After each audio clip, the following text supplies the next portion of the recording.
Yabba dabba day, welcome back. I hope you're excited for the Super Bowl. Let me quickly explain what we have going on here. There was a three-way tie in this division between three teams. So one team's in the Super Bowl, and so right now what we're seeing is some overtime rules to try and figure out who else is going to be in the Super Bowl. Green is versing varsity. 30 has the ball. He's trying to get to the outside. He does get to the outside. There's some room. Good tackle. So as I was saying, Green is versing Burgundy. It is overtime rules. And so because it's overtime rules, Green has 4 tries to try and get it in the end zone. Then Burgundy has a chance to answer. The winner of this will then go on to play the blue. Will then go on to play Will then go on to play red, Pee-wee, to decide who is in the Super Bowl. Yes. This is the MCBFC Sports Network. This is Andrew Ayrton alongside my incredible co-host, Cody Ferreira. And it is the Green Machine with second down and goal to go in this unique tiebreaker scenario to see who is going to face off in the Super Bowl. And Burgundy is on the defensive side. These guys are ripping, roaring, ready to go. The snap. It's straight up the center. He's trying to get in. He stopped right on the 1 yard line. Great run there from number 45 on the Pee-wee Green Ween Fighting Machines. That is Wyatt Groelsma. And solid run there. Man, if he could have just given a little bit more effort, might have been able to score on that play. But it's going to be third and super short for these short football players. Shabba dabba day. Let's see what Josiah Griggs has in store for his side here as they try to get the first score. Burgundy will have a chance to answer, but this will put them one step closer to trying to make the Super Bowl. Let's see what Green Fighting Machine can do right here. The snap is good. It is the number 30. Here we go. He has a go. He's in the end zone. Touchdown! That is a score, a great way, and in just 3 plays, bang, biff, pow, they get their way into the end zone, and that is going to be 2 points. That is going to be 6 points for them. They have a chance to make it an 8-point lead here, and then the Burgundy is going to have a chance to match it. If they do, then if they match their score, then we'll run it again. If they beat their score, then they move on. If they lose, obviously, El Tostado Hermano. Here goes the 2-point conversion. 45 has it. He's got nowhere to go. Yes, he does. He's trying to break tackles. He's not able to do so, and just like that, the score stays 6-0. That could be a huge defensive stop here for Burgundy because, again, Burgundy can now score. And if they get their 2-point conversion, they do complete that. Burgundy will then end up going to playing red in the Super Bowl. So let's see. Can the Rhinos beat the Green Machine to book their ticket to the Super Bowl? They will be facing off against the Red Raptors in the Super Bowl, and they are playing for Mama Monkowski. So stay tuned for that. We appreciate all 200,000 of you that are watching with us today, and we are looking forward to a tremendous day of high-octane football action. From the 10-yard line, Burgundy gets their shot. Number 1 breaks it up the field, and just like that, make no mistake about it, Burgundy is in the gold zone. That is a touchdown for the Burgundy. And just like that, without even breaking a sweat, they have the chance to book their ticket to none other than the big show. Right here in the shotgun, number 21, otherwise known as everybody's favorite, Miles Johnson. Ready in the backfield. If convert here, they will have booked their ticket to the Super Bowl. So huge, important play for defense and both offense. Lincoln Stormer has it. He's looking to hit the outside. He's trying to get away from the defenders. He's going to the corner. Can he hit the pylon? And he does! And just like that, the Burgundy Rhinos have booked their ticket to the big show, the Super Bowl-bound Rhinos. as the Raptors are already taking the field, prepared for whatever may come their way. And we are in for a treat. Stay tuned on this field to watch the Super Bowl. Again, the Super Bowl is being played on Field 1. That will be between your Red Raptors versus your Burgundy Rhinos. That is the Super Bowl for the Pee Wee division. That is coming up here very soon. But make sure and head over if you have a son, a friend, son, a cousin, maybe even an uncle playing in the Pee Wee Leagues. Hey, there you go. That will be on Field 2. That game will be on Field 2. That is between the Green Mean Fighting Machines and the Blue Team. But right here is the Super Bowl. So if you're wanting to watch the Super Bowl, make sure and stay with us. Like, share, comment, subscribe. Thank you, Joshua Woodward, for forwarding the stream to 200,000 of your friends to help us hit the 1 million viewer mark. We are pumped up and appreciate that. And I like what Kurt Pigot III said. Let's get ready to fumble. Fumble, as that seems to be a reoccurring theme here in these games. But let's see what's able to have happened between the Red Raptors and the Rhinos. I have no idea what sound a rhino makes. The Raptors are looking to fly, fly, fly. Caw-caw! But I do not think the Raptors fly, but we shall see if they can run very quickly. That's pterodactyls. We got confused.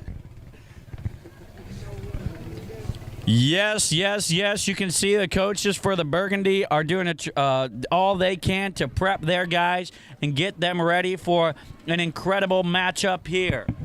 They are giving them the last little bit of details that they can think of to help them accomplish what this week has all been building to on the field, and that is the Super Bowl trophy. And representing the Burgundy Headbusters, the Burgundy Pee Wee coach, we have Michael Jimenez Jr. and Andrew Jimenez. And then for the the Red Pee Wee coaches, we have the one, the only, sporting the red, white, and blue Texas hoodie, brother Dan. On the red team, we have number 9, Nicholas Baldassari. Number 20, we have Michael Bonnell. Number 30, we have Matt Chambers. Number 96 is Eli Flogger. Number 60 is Creed Garcia. Number 1, Joel Gutierrez. And number 21 is Hezekiah Hillary. Number 51 is Connor Hodge. Number 43, Xander Hodge. Number 31 is Paxton Holder. Number 17 is Timothy Lennar. 36, Anthony Miranda. Number 32, Samuel Nedeshim. Number 13, Theodore Norman. Number 77, Sarosh Penanda. Number 50, number 70, Elliot Strife. And he's not talking about the strife because I might have pronounced that wrong, but it is Strief. Adrian Urazika is number 58. Azaria Urazika is number 50. And then to round off red, Levi Weiss is number 25. Levi Weiss, number 25, has been a force for the red team. As we go to the Burgundy team, number 43, Abraham Adi Araiza. Number 50, Lucas Beatles. Number 74, Hexy Cash. Number 77, Caleb Dover. Number 9, Silas Dowell. Number 80, Stephen Duelia. Number 32, Weston Gardner. Number 78, Jaden Gomez. Number 5, Landon Jenkins. Number 21, Miles Johnson. Number 17, Brian Lee. Number 83, Angel Lenatus. Number 31, Levi Miller. Number 25, Jackson Murdoch. Number 13, James Robinson. Number 1, Lincoln Ruersma. Number 79, Micah Times. Number 71, Drew Walton. Number 70, Ezekiel Zerniak. And number 75, Obadiah Zerniak.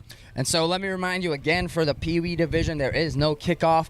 And so depending on who won the toss, they will start with the ball. And we are ready for the Super Bowl. Burgundy break from the huddle, and this game is about to get underway.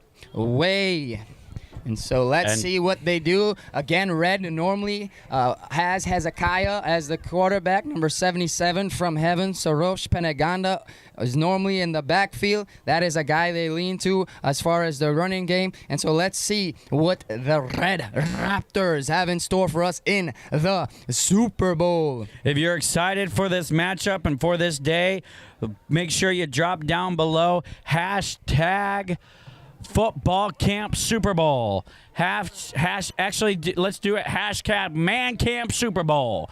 Hashtag Man Camp Super Bowl. As we are working on a game clock situation here. In just a moment, we will be ready for action. And as we begin, we just want to shout out, once again, all of those watching. We are doing an incredible job in our streaming numbers. And we ask you to please comment, like, share. We want to be interacting with you throughout this, so make sure you comment something down below, whether it's a person you want us to shout out, whether it's a play call that you really enjoyed. Maybe it's a call from the referees that you agreed to disagree. Whatever it may be, what do you want to hear about it? So put it down in the comments, and we'll try and do our best to keep up with those. The comments are just pouring in at this moment. Not really. Awesome, man. Hashtag Man Can't Super Bowl is what you want to say. And in just a few moments, we'll be ready to play.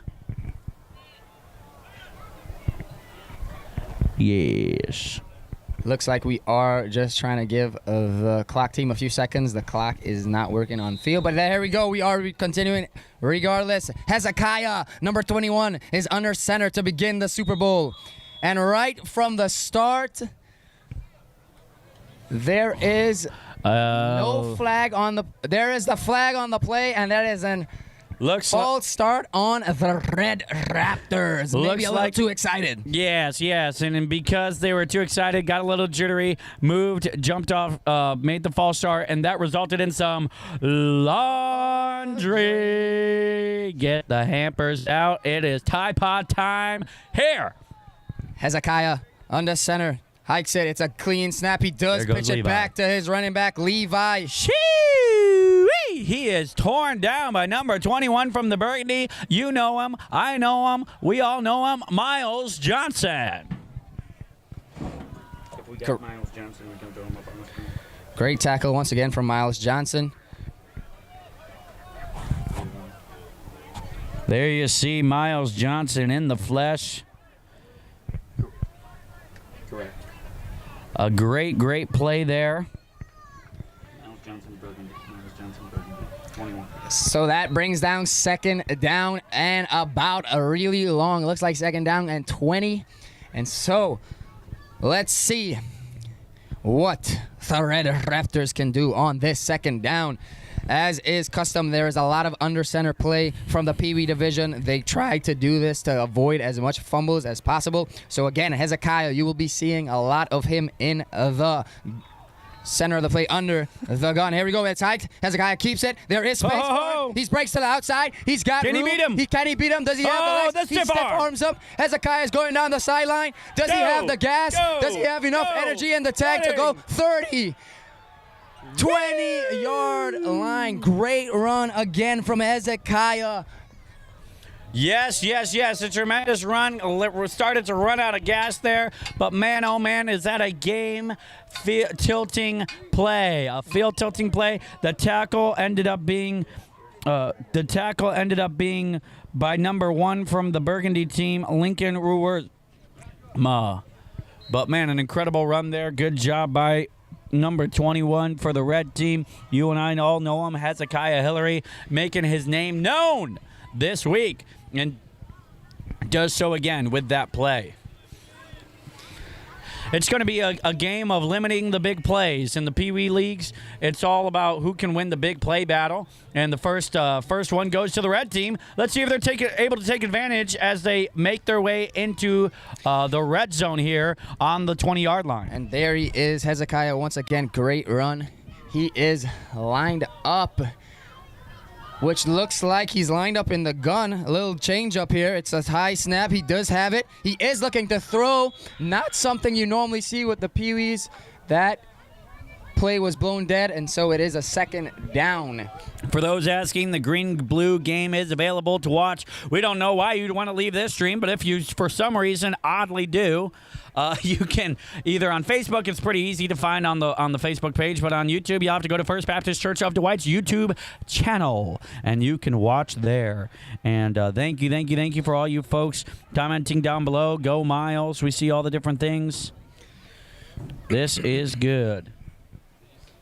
So Hezekiah under center once again. It is second down and 10. What can he make? Is he going to use his legs? Are they going to use a handoff? Hezekiah takes the snap. He does hand it off to 77 from Heaven. Yeah. He's trying to get to the outside. He is wrapped up, not giving up, though. He is tackled for a loss, about 2. So good defense by the Rhinos. It's going to be a 3rd and long. That's tough for the NFL to overcome. It's even tougher for the Pee-wees to overcome, but this is all about overcoming adversity, and it just takes one missed tackle, one correctly executed block, and these guys are off to the races. Yeah, but then again, it also is Pee-wee, so one play could be a game changer. We saw Hezekiah make burst for a huge yard play, so they have a chance here on the 3rd down. For sure, and they got to get to the 10-yard line in order to convert this 3rd down. Let's see what they're able to make happen as Hezekiah's under center. He takes the snap. He's looking, tries to find a hole. He does find a hole, pushing his way up the field for about a 4.5, 5-yard gain, and he is going to be about 4th down and 5 yards short of the line to inch their way towards the end zone.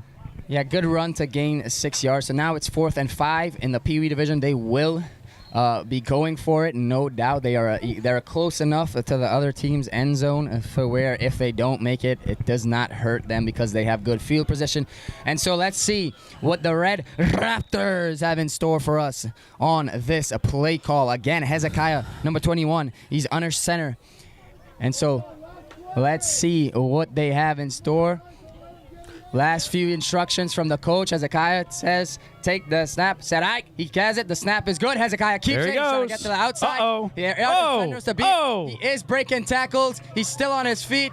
He is, however, there's a screw. And he did not make the line to gain. But great running from Hezekiah. He refused to go down until he was tackled. And yes, a solid run there, unable to convert the 1st down, but you gotta love as much as he was able to stay alive, the relentlessness of the Burgundy team too. Even though he was able to break multiple tackles, he still had nowhere to go, and that will give them the ball and the chance to they avoided tragedy with that big play. Now they have a chance to drive down the field and get a tutty.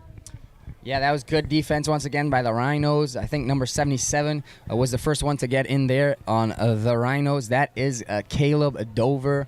And so the coach just on the sidelines giving him a little tap of the helmet saying good tackle. And so you'll love to see it. Both of these teams, they need and they want to win. And so they're going to play their hearts out. Let's see what the Rhinos have in store for us. Again, there's about 2 minutes left on the clock. And so let's see what the Rhinos can do on their possession. Number 1, Lincoln, is in the backfield as number 77 gets into place. They're looking to make something happen here. He hikes the ball. He fakes the handoff. He gets the block that he needs, but there's someone charging in. He's able to avoid the tackle. He gets to the sideline. He's fighting his way down the field and chased down by number 13 for the red team. The tackle goes to none other than Theodore Norman. A great tackle, touchdown saving tackle. Number 1 on the Burgundy had the room. If he had beat that tackle, there was a lot of free space in front of him. So great tackle by Theodore there on the Red Raptors. They're getting back into place there. A little disheveled there on the snap. Kind of bumped into his own player at the beginning. But they did a great job of getting the blocks that needed on the edge. You're going to have to make a man miss if you're going to make a play, and he did just that. Lincoln takes the snap from the gun. He has some room. He's trying to go to the outside. He's breaking it. There is, ladies and gentlemen, some laundry on the field. Are thrown. The red team coach is saying it's going. holding on the offense. So that play will come back. That will be a repeat of down. And so that brings up 1st and 15. Shoo-wee. Actually, I believe they're going to go back 10 yards, making it a 1st and 20. So Right. that is what holding is. 10-yard penalty. And this is only our 4th day doing this, but we're still figuring things out here. As it looks, just a quick game update on the green field, green versus blue. They just had a tremendously long run by number 77 from the green team, so they just scored there as it is to end the first quarter. And it also ends the first quarter here. So we are going to switch ends of the field. And now tell them what time it is. The viewers at home, what should they do during this quarter break? You should grab yourself a snack, grab yourself a drink, and get ready as we continue on this stream. Field 1 again will be holding all the Super Bowl matches, so make sure you're locked in all day with us. Hey, we gotta sit in the sun.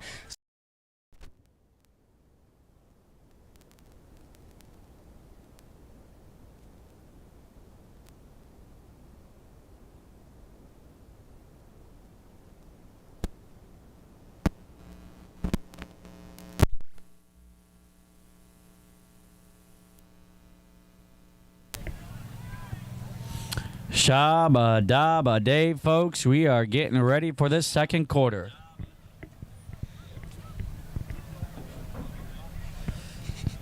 It will still be 1st and 20.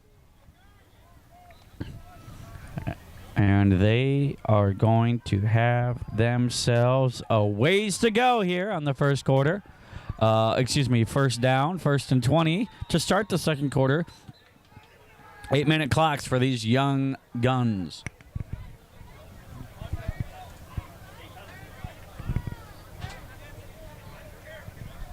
Hey guys, if you can tell me where the ball's at, what down it is, no kidding, because we don't have the clock to help us and I can't see it. So in your conversation, the ball's second down. Got it. So snap to number 21. That is Hezekiah. He did get to the outside. He got a good bit of yardage there. That will bring up a 2nd down. They're on the 20-yard line. They're on the 20-yard line, and it brings up 2nd down and about 15. So a gain for 5 yards there from Hezekiah. Yes, a solid run there. And while you are glad that instead of it being 2nd and 20, now it's only 2nd and 15. But with a solid run like that, you kind of hope that you'd be close to the 1st down marker, but you still got such a long ways. That shows the danger that these penalties can force on these players. It really can make things tough. But the Burgundy's looking to overcome here with Lincoln in the shotgun as the play's about to unfold.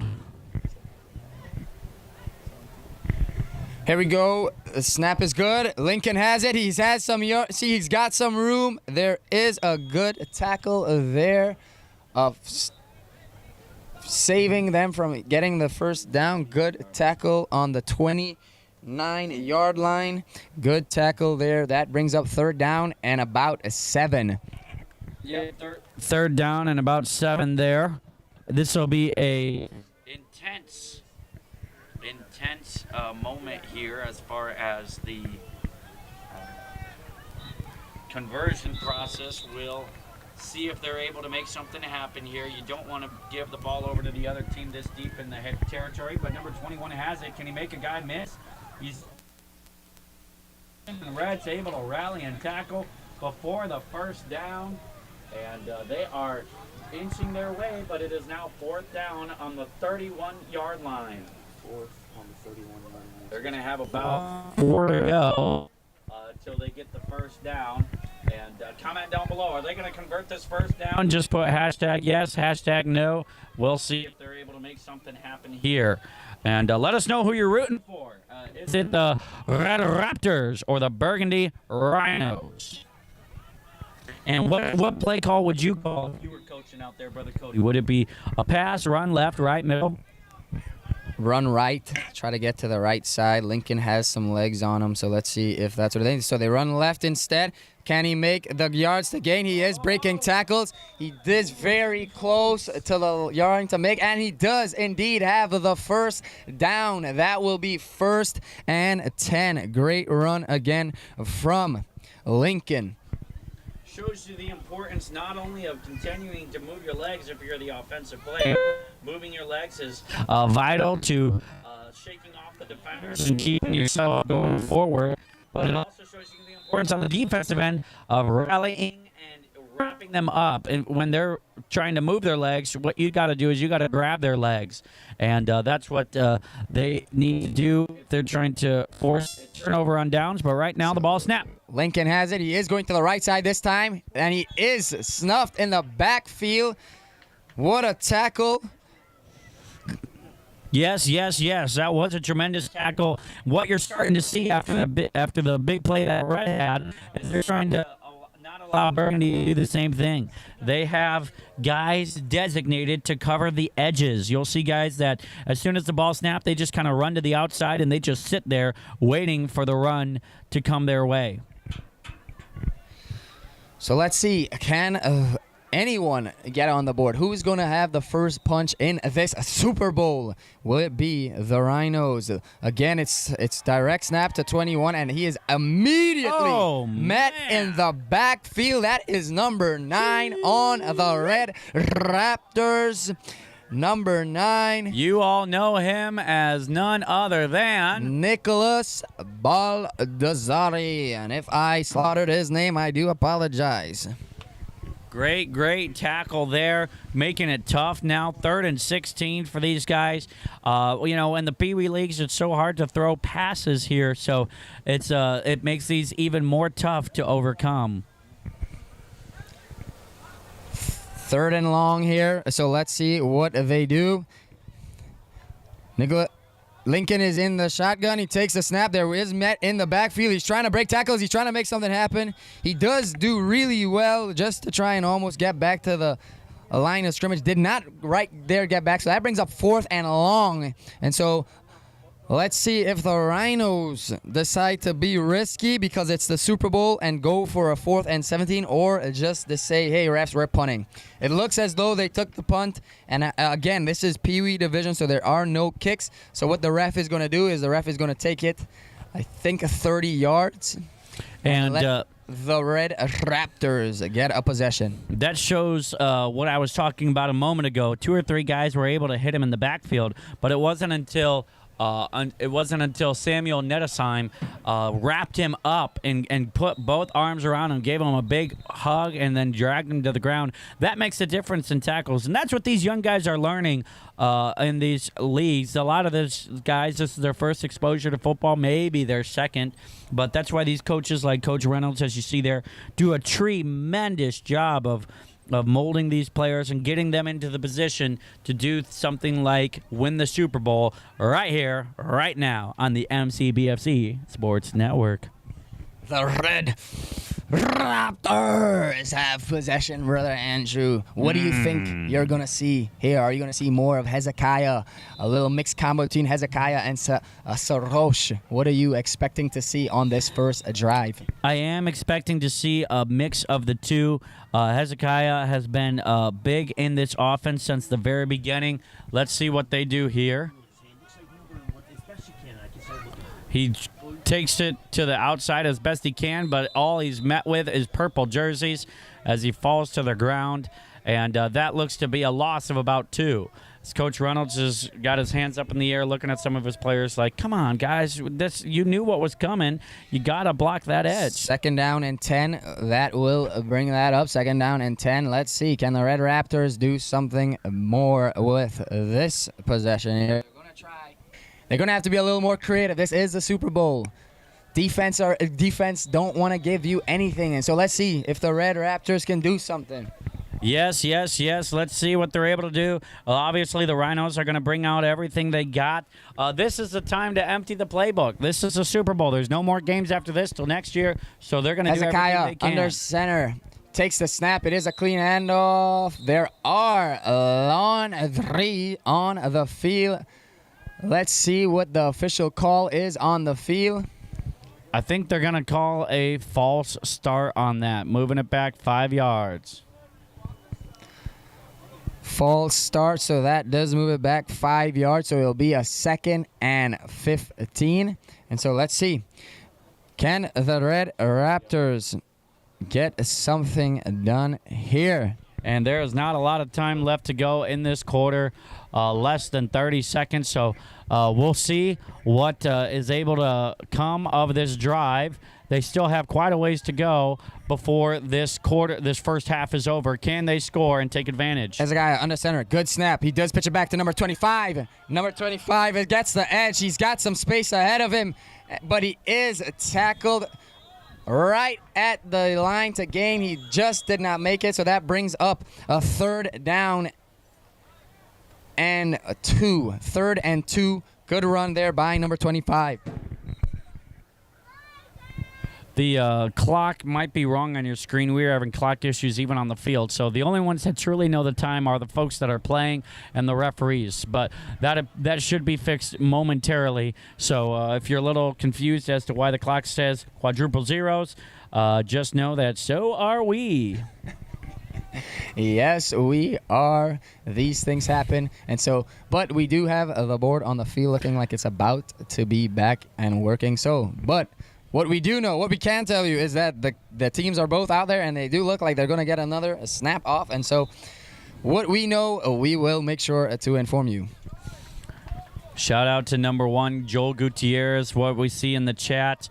And go Red. We're seeing a lot of that in the chat. But right now it's time for the snap. It's a reverse back to 77. 77's got the ball. He's got the edge. Does he got the legs?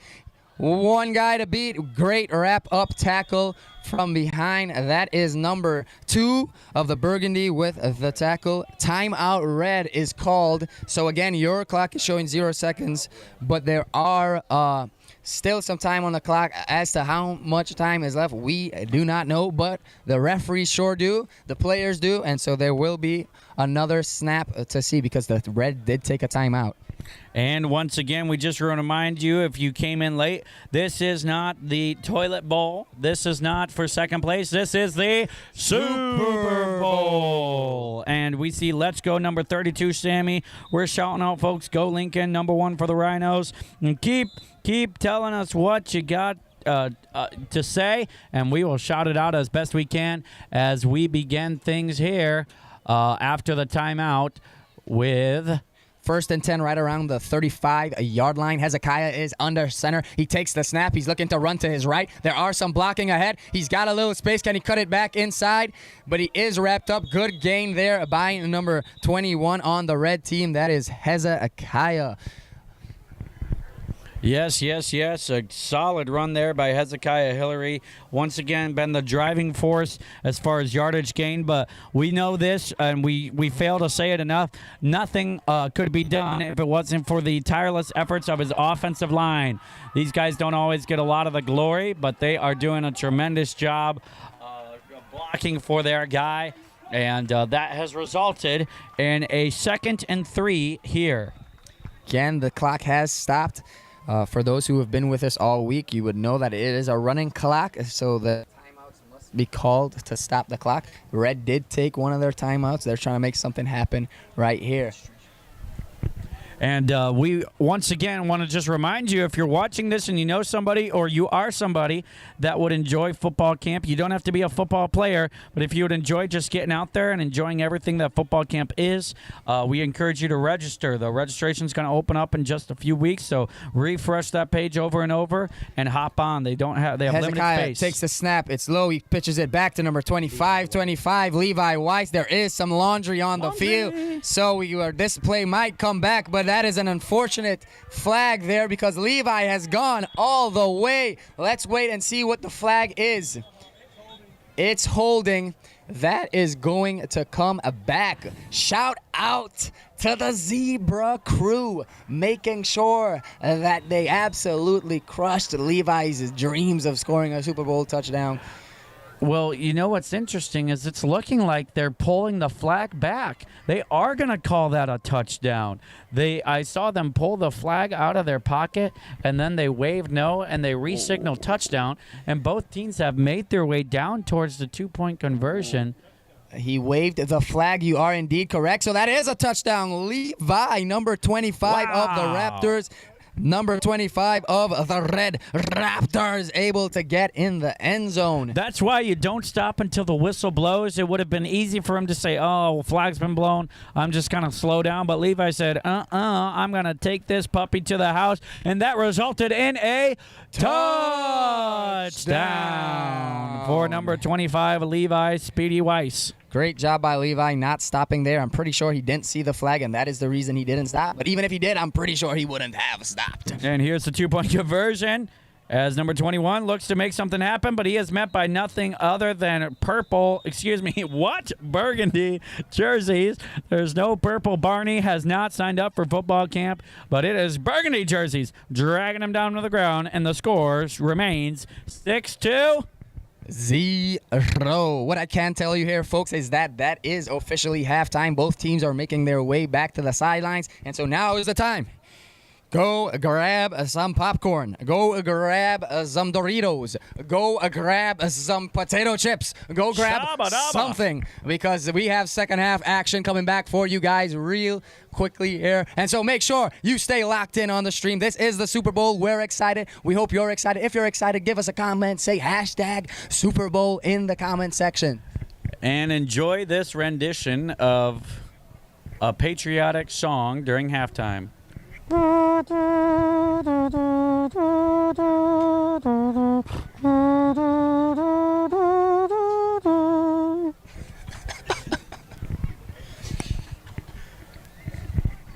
We will be right back with you here, folks.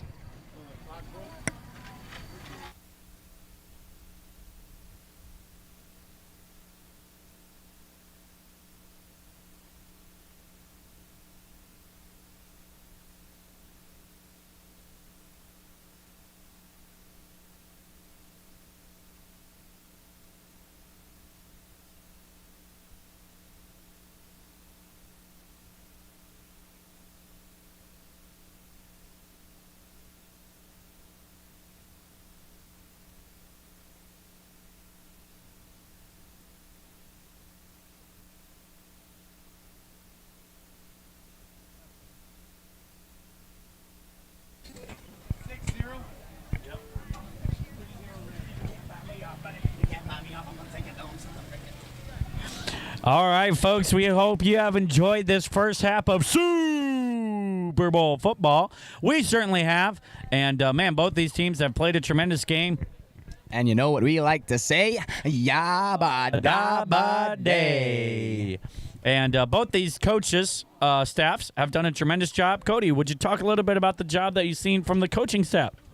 Yeah, great job by the coaches. Again, this is the Pee Wee division, so the coaches really do have a lot on their hands. They are basically, from day one, teaching these young guys the rules of football, the techniques of football, all the different things that go into football. And so great jobs. If you were here with us on Tuesday, you would have seen the progression. And, man, it is crazy how much of a progression happens just from Tuesday to Friday. We have seen an exciting game of football, and so good job by the coaches just getting these guys ready and prepared for what is in store.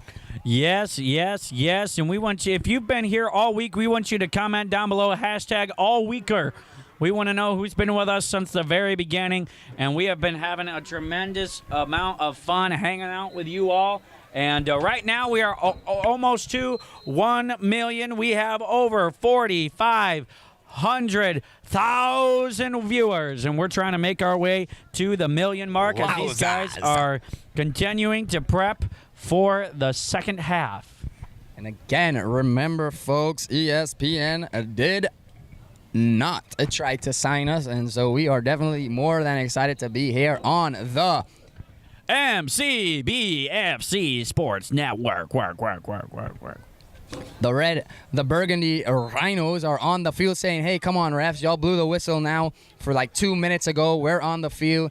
what's going on here. Get him out on the field. And so this is a Super Bowl. Maybe Red playing a little bit of mind games, trying to distract the Rhinos. They certainly have, and that's something that we've seen them do all week after halftime. They've been very, very leisurely in their getting back onto the field, using every single moment of the break in order to get an advantage. And let's see if that pays off and they're able to maintain their 6-0 lead going into the third quarter. Right there on the screen, you can see number 92 running across. He's going on to the other side of the line, and I can remind you folks, he is not wearing a dress. That is indeed a jersey. And so make sure that you realize that these guys are really, really tiny. Don't you say, Andrew? Oh, yes. And thank you again to the hashtag All Weekers. Shout out to Matt Chambers for the Red Raptors, number 30. As we are just about ready for action, Burgundy has the ball, and Lincoln's going to begin in the shotgun here.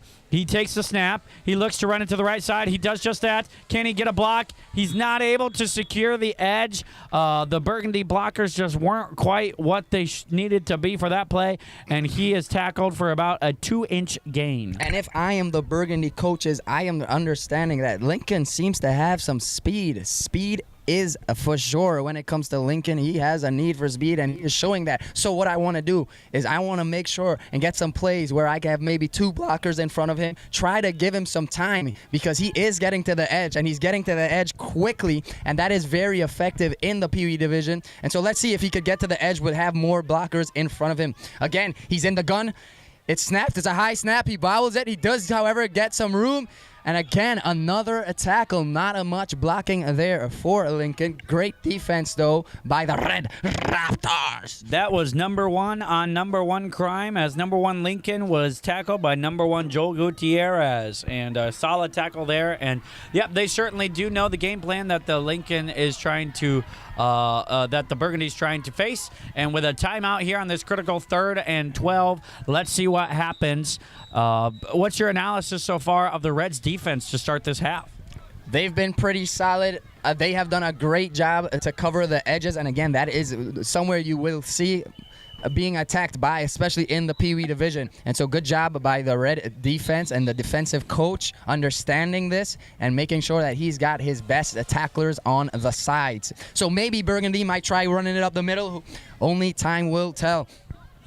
Let's see if they go to somebody other than Lincoln. A possibility that he's getting tired. You don't want him to be done by the 4th quarter, but he does take it again. They avoid a tackle, avoid another tackle, and then he slips down. Once again being chased heavily by Joel Gutierrez, and it is going to be a 4th and super duper long. Super duper long is correct. That is a 4th and a 15. So the obvious play here would be punt. And so one can only make an assumption that that will be the call, but you never know. This is the Super Bowl. Go big or go home. We are seeing the referees make their way down the field. It's probably a matter of time before the players start doing so themselves. And just like that, make no mistake about it, here it goes again. And immediately, you'll love to see it. Coach Reynolds hops on the field, dapping up his guys, giving them high fives, pats on the helmet. And this is so much about connections. You get less than a week to connect with these players, just formulate to them and formulate a game plan for them and try and connect with them and not only help them in the football realm, but also help them in the spiritual realm and the practical realm as well. And every single year for the last 31 years, these coaches have done a tremendous job of doing that. Coach Reynolds, no exception. And for the Burgundy Pee Wee, Coach Jimenez and Coach Jimenez Jr., no exception.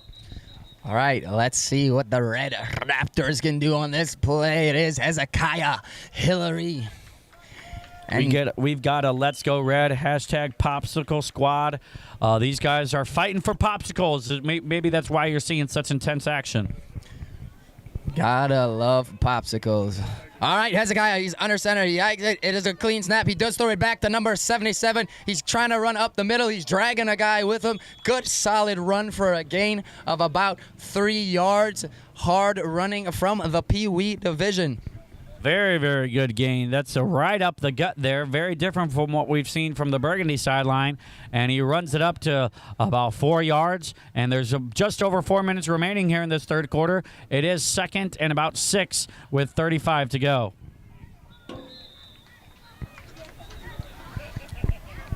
Let's see what package the red comes out with after the huddle. It is looking like the normal package where there's 4 guys right behind the QB giving him options if he wants to pitch it to the left, pitch it to the right. Hezekiah has been traditionally under. See, does he go to the right, to the left? He does pitch it to 25. That's Levi. He already has 1 touchdown. He goes to the side. He's got some room. He's going to the side. He breaks the tackle again. It seems to be very common to have some laundry on the field when Levi gets the ball. So let's see the call here. It does seem to be a holding call. Is this play coming back, Brother Reardon? I think it will be, and that just has been confirmed. But once again, you don't want to discredit and just brush over the run that we saw there. Tremendous job there, and able to really make something happen on that play. And made a couple of guys miss, and then laid down the boom on Joel Gutierrez at the end of the play there. But ended up, laid down the boom on the quarterback, Lincoln Ruiz-Werma. But ended up, that's why you got to play clean. I mean, all that momentum from that big play, hope deferred, make it the heart sick. And instead of it being 1st and 10 on their own 30-yard line, now it's 2nd and 12 on the 43-yard line. 2nd and 12, not 16.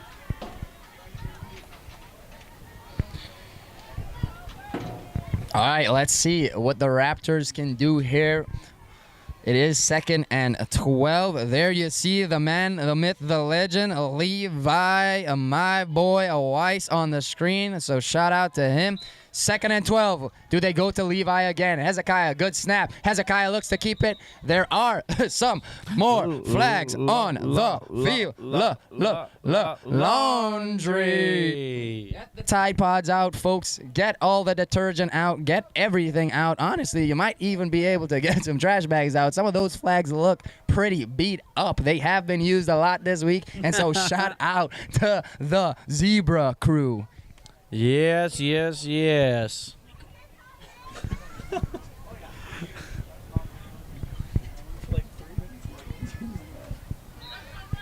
All right, the red team's about to try and overcome the hole they put themselves in. 2nd and 17 for these fellas.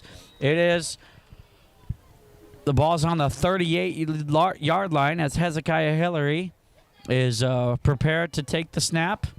Just waiting on the signal from the referees. 1 minute left in the third. He takes the snap.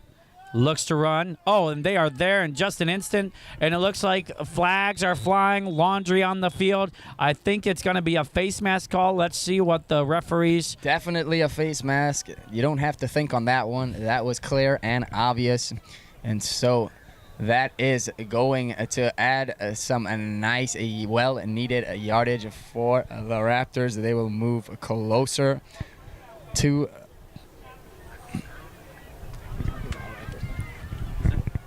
I forget the rules again. I'm just in the booth for that simple reason. I don't know if it's an automatic first down. They are moving the ball pretty far. Yeah, it's a 15-yard penalty, and they were 2nd down with 17 to go, so it's still going to remain 2nd down. There's only going to be 2 yards to go. But the important thing is there's only 10 seconds left on the clock, so I doubt that they'll be able to get the snap off before this quarter's over. Something, again, the coach should keep in mind. It is a running clock in this division, and so can they get it off? They have 2-1. They're not going to get it off. And that's the end of the quarter here. We are blowing through this puppy as we are moving into quarter number 4. Quarter number 4. Despite it saying second quarter on your screen, we are moving into quarter number 4. And we are having a lead of 6-0 for the Raptors. And it will be 2nd and 2 with the red Raptors ball after this. And what they got to do is they just got to drain clock. They are 8 minutes away. They are 8 minutes away from Super Bowl victory. So let's see what these guys are able to do. And What is it that you feel the Burgundy has to do to stop the Red Raptors and get the victory here and snatch it away from the Red Raptors? Burgundy, they don't have to change anything really on the defensive end. They have been solid this game. What we would like to see, though, is if they could get some more blockers from Lincoln. He's been having a day. He has some legs. He's got the yellow pants. And so let's see if they could get the ball to Lincoln. Hey, if those yellow pants can get in the win, I don't know what they're going to do because those things are awesome. But, yeah, maybe try a run up the middle just to kind of throw the defense off a little bit and then bounce it back to the outside. But something's got to happen. They've done a good job defensively other than one or two big plays. Let's see if they can make something happen offensively. Yes, yes, yes. You are the best. And so thank you for your analysis. And so can the Rhinos get a stop here? It is, unfortunately for them, second and short. After that flag was thrown, the face mask that gave the Red Raptors 15 yards. And so let's see how they respond here on defense. Can the Rhinos clutch it up? 8 more minutes for the Rhinos to make something happen. As we like to say, Shabba Dabba Day. And the Red Raptors are not looking to slow down one bit. They're looking to keep their pedal to the metal this entire time and see if they can maybe get another score just to make it a little bit less uncomfortable. But shout out to Andy Hancock on the media team. Yes, we appreciate Brother Andy very much, and we appreciate you calling him out. Snap is clean. Hezekiah has it, but he is immediately met in the backfield. Great job by number 78 on the Burgundy. That is no other than Jaden Gomez. Great tackle. Way to break through the line. Way to break through. Actually, a very, very good tackle for the situation that they're in. They were second and short, and now they're third and a little bit longer. So great tackle. Yeah, that's exactly what you wanted to start this fourth quarter if you're the Burgundy Pee Wee team here. And go Rhinos on that play. Great job. Red Raptors got to try. And this is going to be a big conversion for them to have to give it up so close to the 50-yard line for the other team is not going to be ideal. Let's see what they come up with on this third down. Hezekiah under center. Good clap. Pitches it back to Levi. He's breaking some tackles. He's running like a man among boy. It's a good bit of yardage. It is short of the line to gain, so it brings down fourth down.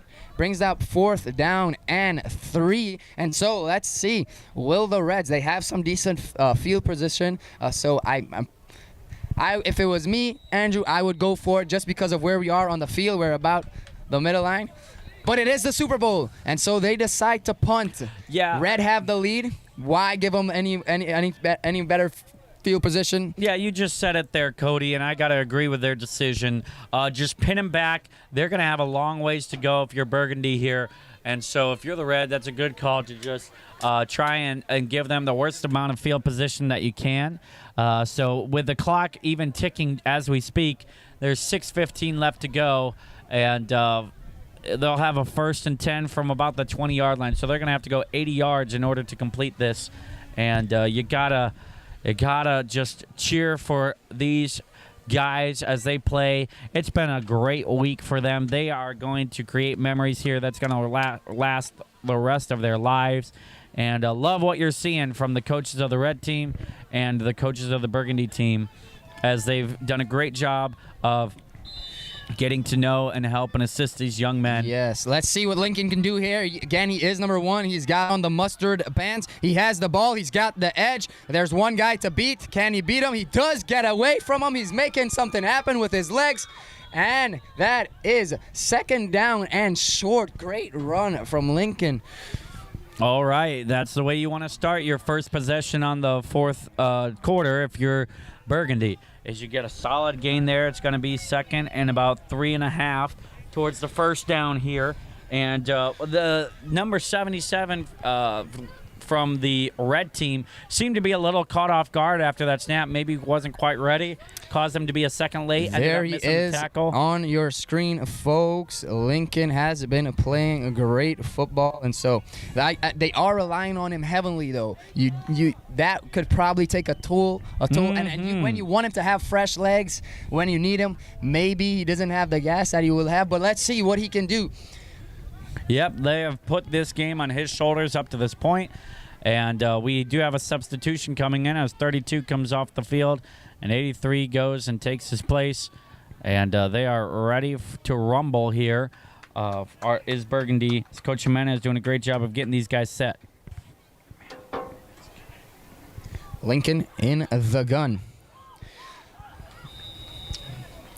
Oh, almost draws him offside, but it ends up going Snap to straight 21. to 21. Jeez. Is tackled for a loss. That brings up 3rd and 8. So they lose a chunk of change there. Rhinos, they've been good defensively. They need to pick up the speed on offense. Again, it is a running clock, and we are already in the 4th quarter. So there's only 4 minutes left. Can the Rhinos, Brother Andrew, get something done here? They are going to have to. This is going to be a hard 4th down conversion if they don't get any positive yardage here. And so look for them to switch it up. I would suggest running to the wide side, to the right side. Let's see what they do. That they is do just exactly what they do. Lincoln goes through the hole. He's getting the edge. Does he have enough speed? He might just There he go. goes. Oh, great push by number 1 of the red. He didn't need to tackle him. Joel Gutierrez just said, okay, let me use your speed against you, give you a little shove in the back, and do enough just to trip you. But again, Lincoln, great run. And that's going to result in a first down for the Rhinos here as they are starting to move the ball down the field as they are almost to the 50.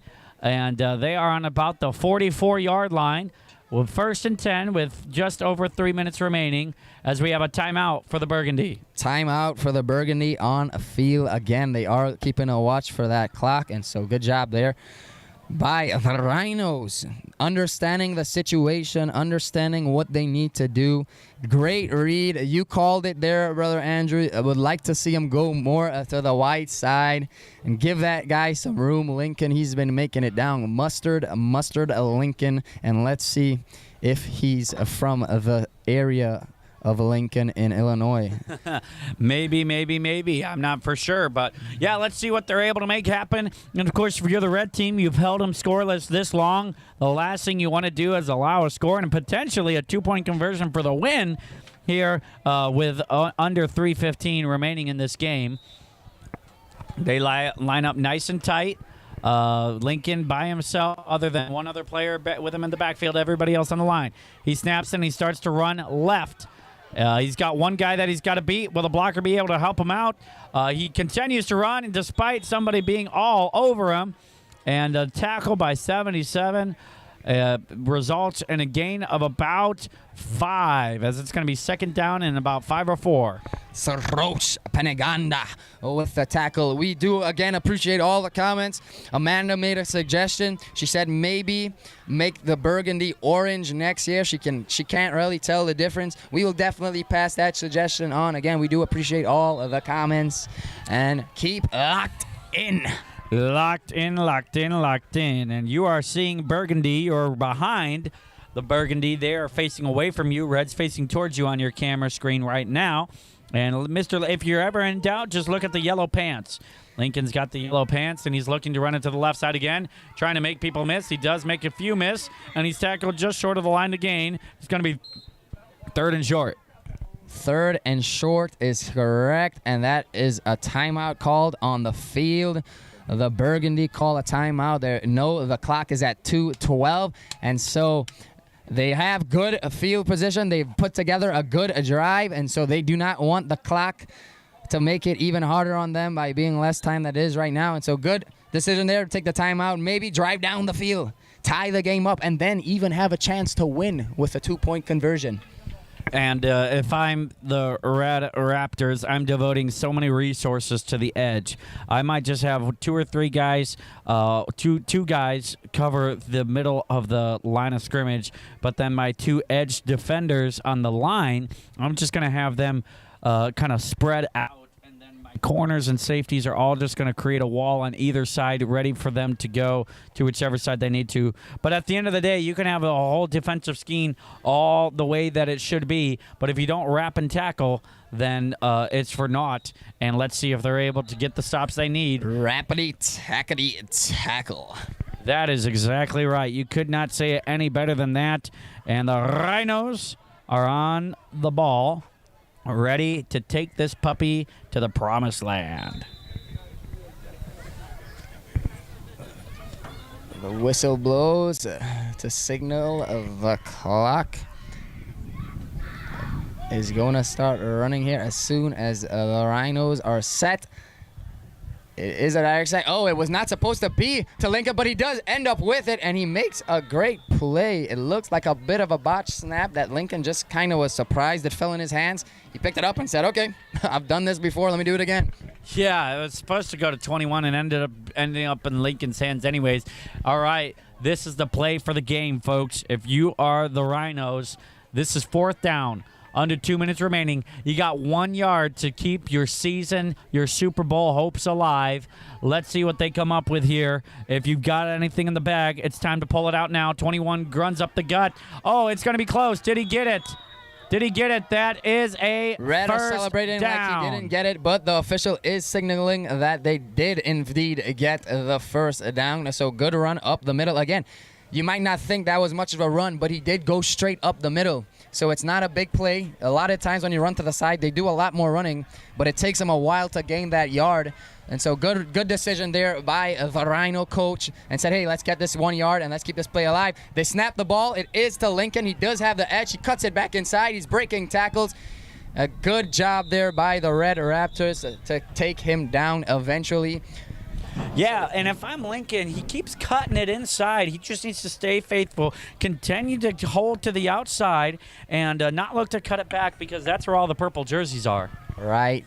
I do give him credit, though. They're not. Oh, there's a flag again on the floor. Oh, I don't know if that just man. fell out the pocket of an official or what, but he is picking up the laundry. There is more flags on the floor than there are the socks that these boys leave on the floor when they are at their homes. It is gonna end up being a holding on the offense, so it's gonna be wee. That's to the other side of the 50.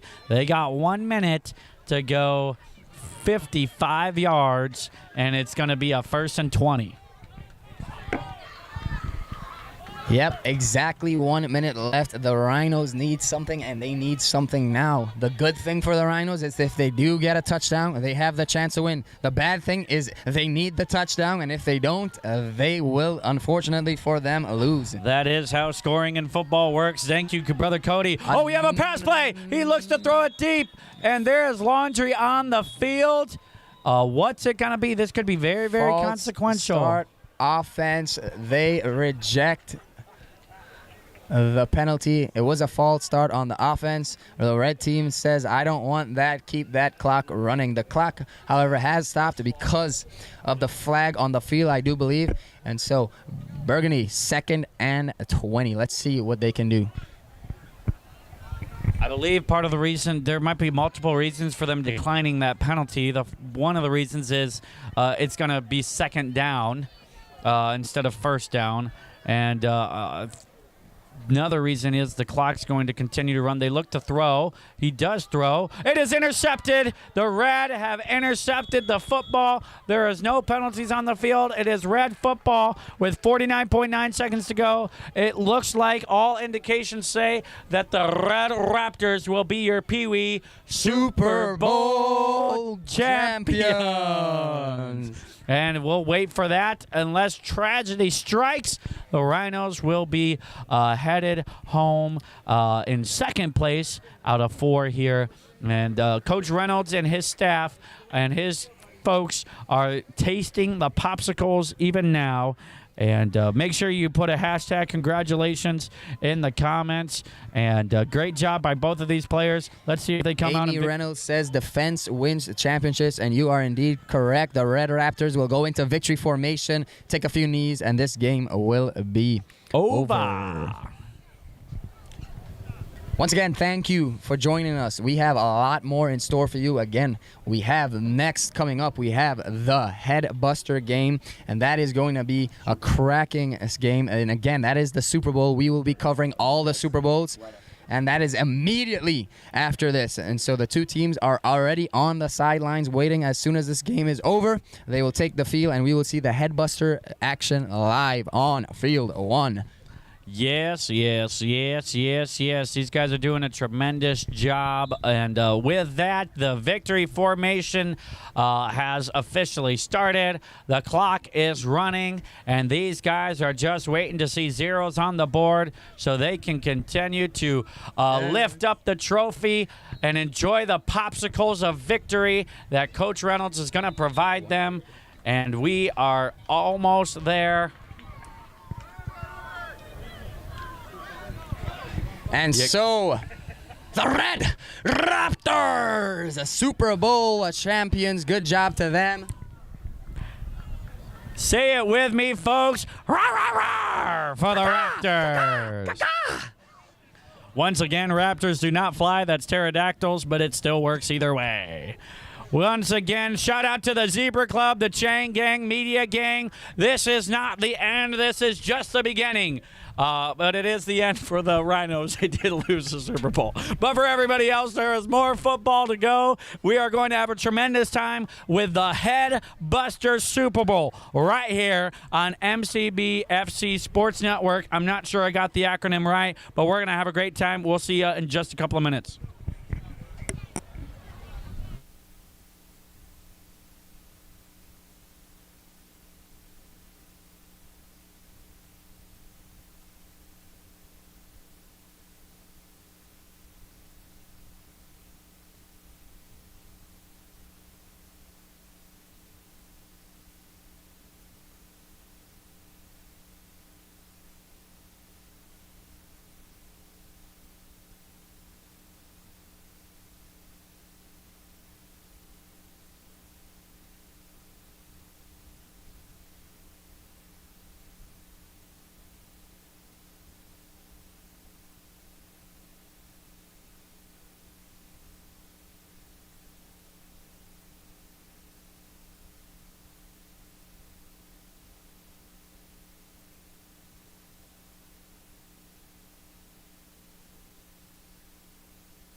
And just like that, we like to welcome you to the Head Buster game. There is no playoff needed to get to the Super Bowl. The two teams are already decided. It is the Red Raptors in the Head Buster division versus the Blue, whatever they are called, the Blue Bulldogs.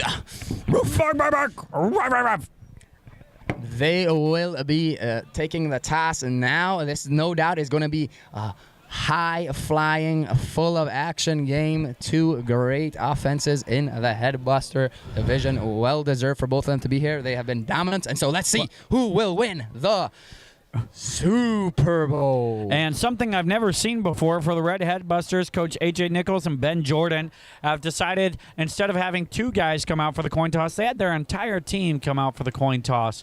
And a unique show of sportsmanship there. And then for the Blue Headbusters coaches, you have Steve Kavanaugh and Marty Montgomery ready to make something happen here.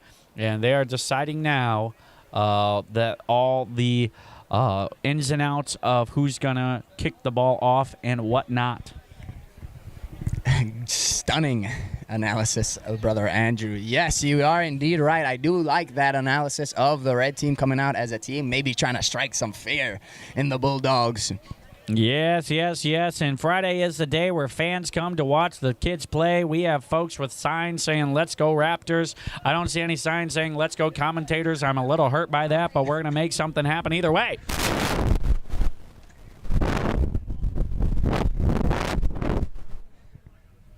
Can the Bulldogs take down the Super Bowl? Or can the Red Raptors take down the Super Bowl? By take down, I mean win, Brother Andrew. Yes, that totally made sense, and we are glad that you all are with us. We have over 100,000 million, gajillion people watching the stream with us now, And as you get a nice shot of the huddle there for the Blue Bulldogs, and these guys are going to give it everything they got, because after this, it is no more football till next football camp. And already been a good day today. We had a tremendous message from Brother Justin Leeser out in Arizona. He was here and he spoke to us about the importance of having God as your heavenly Father. And he spoke specifically to many of our young men who maybe don't have one or both of their parents in the home. Well, God is your heavenly Father, so He is able to take you up, as Psalms 27 told us, and also just a charge to those that are privileged to have both mom and dad in the home. Charge to them to remember to be grateful for them, and remember that God is also their heavenly Father as well. Again, in the Headbuster division, just similar to the Peary, they are not going to have kickoffs, and so we will get you the players' names as the first couple of plays are being called out, and as the referees are shorting one or two things here, we will shout out for the blue team: number 1, Aaron Alexander; number 7, Jaden Allen; number 44, Patrick Kavanaugh; number 11, Jordan Deball; number 15, Philip Ferris II; number 41, Malachi Grainer. We'll get you up with more of those in just a moment, but it is time for number 17, otherwise known as Daniel Netasim, to take the snap in just a moment. Take it away, Bro Cody. Danny, the main man, Danny. He is under center, getting ready to take this snap. His snap is clean. It is a handoff. It is a trick play. It's a play that is almost not worked out in their favor. Almost picked off by number 29 of the Raptors. That is a Simeon Hillary. Wow, a risky, sneaky play right off the bat. Almost bit them in the back, as we like to say, where he almost picked it off, and he had nobody in front of him. If he gets 2 hands on that and is able to run with it, that is what we like to call a pick 6. But nevertheless, it is just 2nd and 10. No harm, no foul, except for the loss of down. And they have a little bit to go if they want to make this a 3rd and manageable. Let's see if they're able to convert something here. Again, it's number 17 under center. Daniel is under center. The snap is clean. He hands it off to number 9. He's looking for the edge. He cuts it back inside. Oh. He trips up, though, and he will lose. He lost the ball, landed on it. He's going to lose 3 yards, 2 yards on the play. That brings up 3rd down and long. Wow, wow, wow, wow, wow, wow, wow. 2 plays for the blue team so far, and already 2 near turnovers. So if you're the blue coaches, you are thinking, let's please not do that anymore, ever, ever, ever. So here we go. The blue huddle breaks. They come out of the huddle, and they get onto the line of scrimmage. It looks as though number 17 is stepping back. He's going to be in this snap, and number 9 is going under center. And number 9 keeps it. It's right up the middle. There is a hole. He's got some legs. He is dragged down, however, by number 5. Great defensive tackle, but even better offense, Brother Andrew. He's been eating his Wheaties, was Wheatley Groom. Wheatley Groom with the long gain there, resulting in a 1st down. And that's the type of play you want to see if you're the blue team. You don't want to see exactly what you want to see from a Wheatley. You don't want to see pick 6s. You don't want to see fumbles. You want to see a yardage gain like that. They are now on the opponent's 45-yard line and making their way towards the end zone. 1st down and 10, 5 minutes 30 left on the clock. Daniel goes back under center, and so let's see what the Blue Bulldogs have in store for us on this play. It's snap. The snap is clean. It is again a trick play. He does look to throw, and this time it is picked off. Number 55 is trying to go. What a defensive play. That was truly incredible. Jason Bragg's the one that ends up with the ball. However, he's not the one that intercepted it. It's almost as if his teammate intercepted it, immediately handed it to him, and then they were able to run and take that interception back. And the trick plays, you save them for moments like this, but then something happens, and you got to wonder if you made the right call. Yes, yes, yes, Brother Andrew. Sharing is caring, and now the Bulldogs are fearing for their life after that pick. Zax. Just kidding. It's just a pick. All right, shout-outs here. Number 83, Justin Woodward. And then Micah Berkey, Reds, number 71. Woohoo, go Raptors. Way to go, Red. We're hearing all sorts of stuff here. Gideon Fikes is getting shout-outs. Continue to let us know what you think. What did you think of that last play? Let us know in the comments. And maybe a few suggestions for the head coaches. Maybe if you see the refs do something that you really like or don't like, let us know about it. But right now, it is Red Raptors football here. As none other than you know who it is, Jason Bragg. He's under center. Let's see what the Raptors do with their first possession of the half. Jason Bragg takes the snap is botched. Ball on the ground. There's a pile up, and we will wait to see what the official call is. Who has the ball? It does stay with Jason, Red. Good job in keeping the ball there. Botched snap, but good job on falling on the ball. That is correct. One thing to make of note that I noticed during that last play, Jason Bragg was alone in the backfield under center. So everybody was split out wide. So it's either going to be a quarterback run or a pass play. Almost hope they go to that formation again because that certainly was something. Let's see if they take a chance there and leave Jason alone. But for now, he's got two guys behind him and two guys split out wide, the rest on the line. And, of course, he's about to take the snap. Bragg under center. The snap is clean this time. He pitches it to number 3. He's got the edge. He's tripped up. Good tackle from number 23 on the Blue Bulldogs. Good tackle from Daniel. That brings up 3rd down and about 6. And solid play there by the red team, but that shows the importance, if you're the defender, of going for the legs. You hit him at the legs, he stumbles a little bit, and then one of your teammates wraps him up. And as long as you can keep the legs moving, you can keep the play alive, but that's why as a defender, you always want to isolate the legs and target them.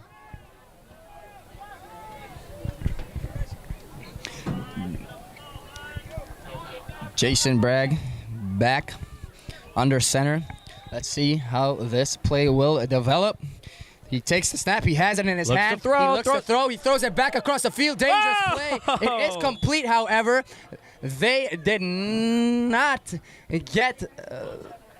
they did get the first down, so tricky play. Tricky play there. They do end up getting the first down, and so good job there by the Red Raptors. What an incredible catch there. It bounced off his chest. He saw it fly into the air, and he said, well, if I can't catch it the second time, the first time, I'll try it the second time. And he does just that and catches it there. And not the way you drew it up. A very interesting choice to have him throw across the field. That often ends with a pick. Almost did there, but they got away with it that time. Something tricky. They do trust him with his hand. He has been throwing the ball well all week and running with his feet. And so let's see what they do here on this possession again. Jason Bragg under center. Two guys behind him, two guys split out wide. The snap is clean. It is a pitch back. There, he's going up the middle. He's breaking tackles. Good, real hard run right up the gut for a gain about 2 yards. Hard run there. Good job by the defense, making sure to not give up more than they needed to. That is correct. And once again, Ben Jordan and A.J. Nichols are the ones that are the coaches for the Red Raptors. And A.J. Nichols, Coach Nichols, is in the huddle right now, ensuring their guys on what it is they need to do, as Brother Steve Kavanaugh's in the defensive side of things for Team Blue.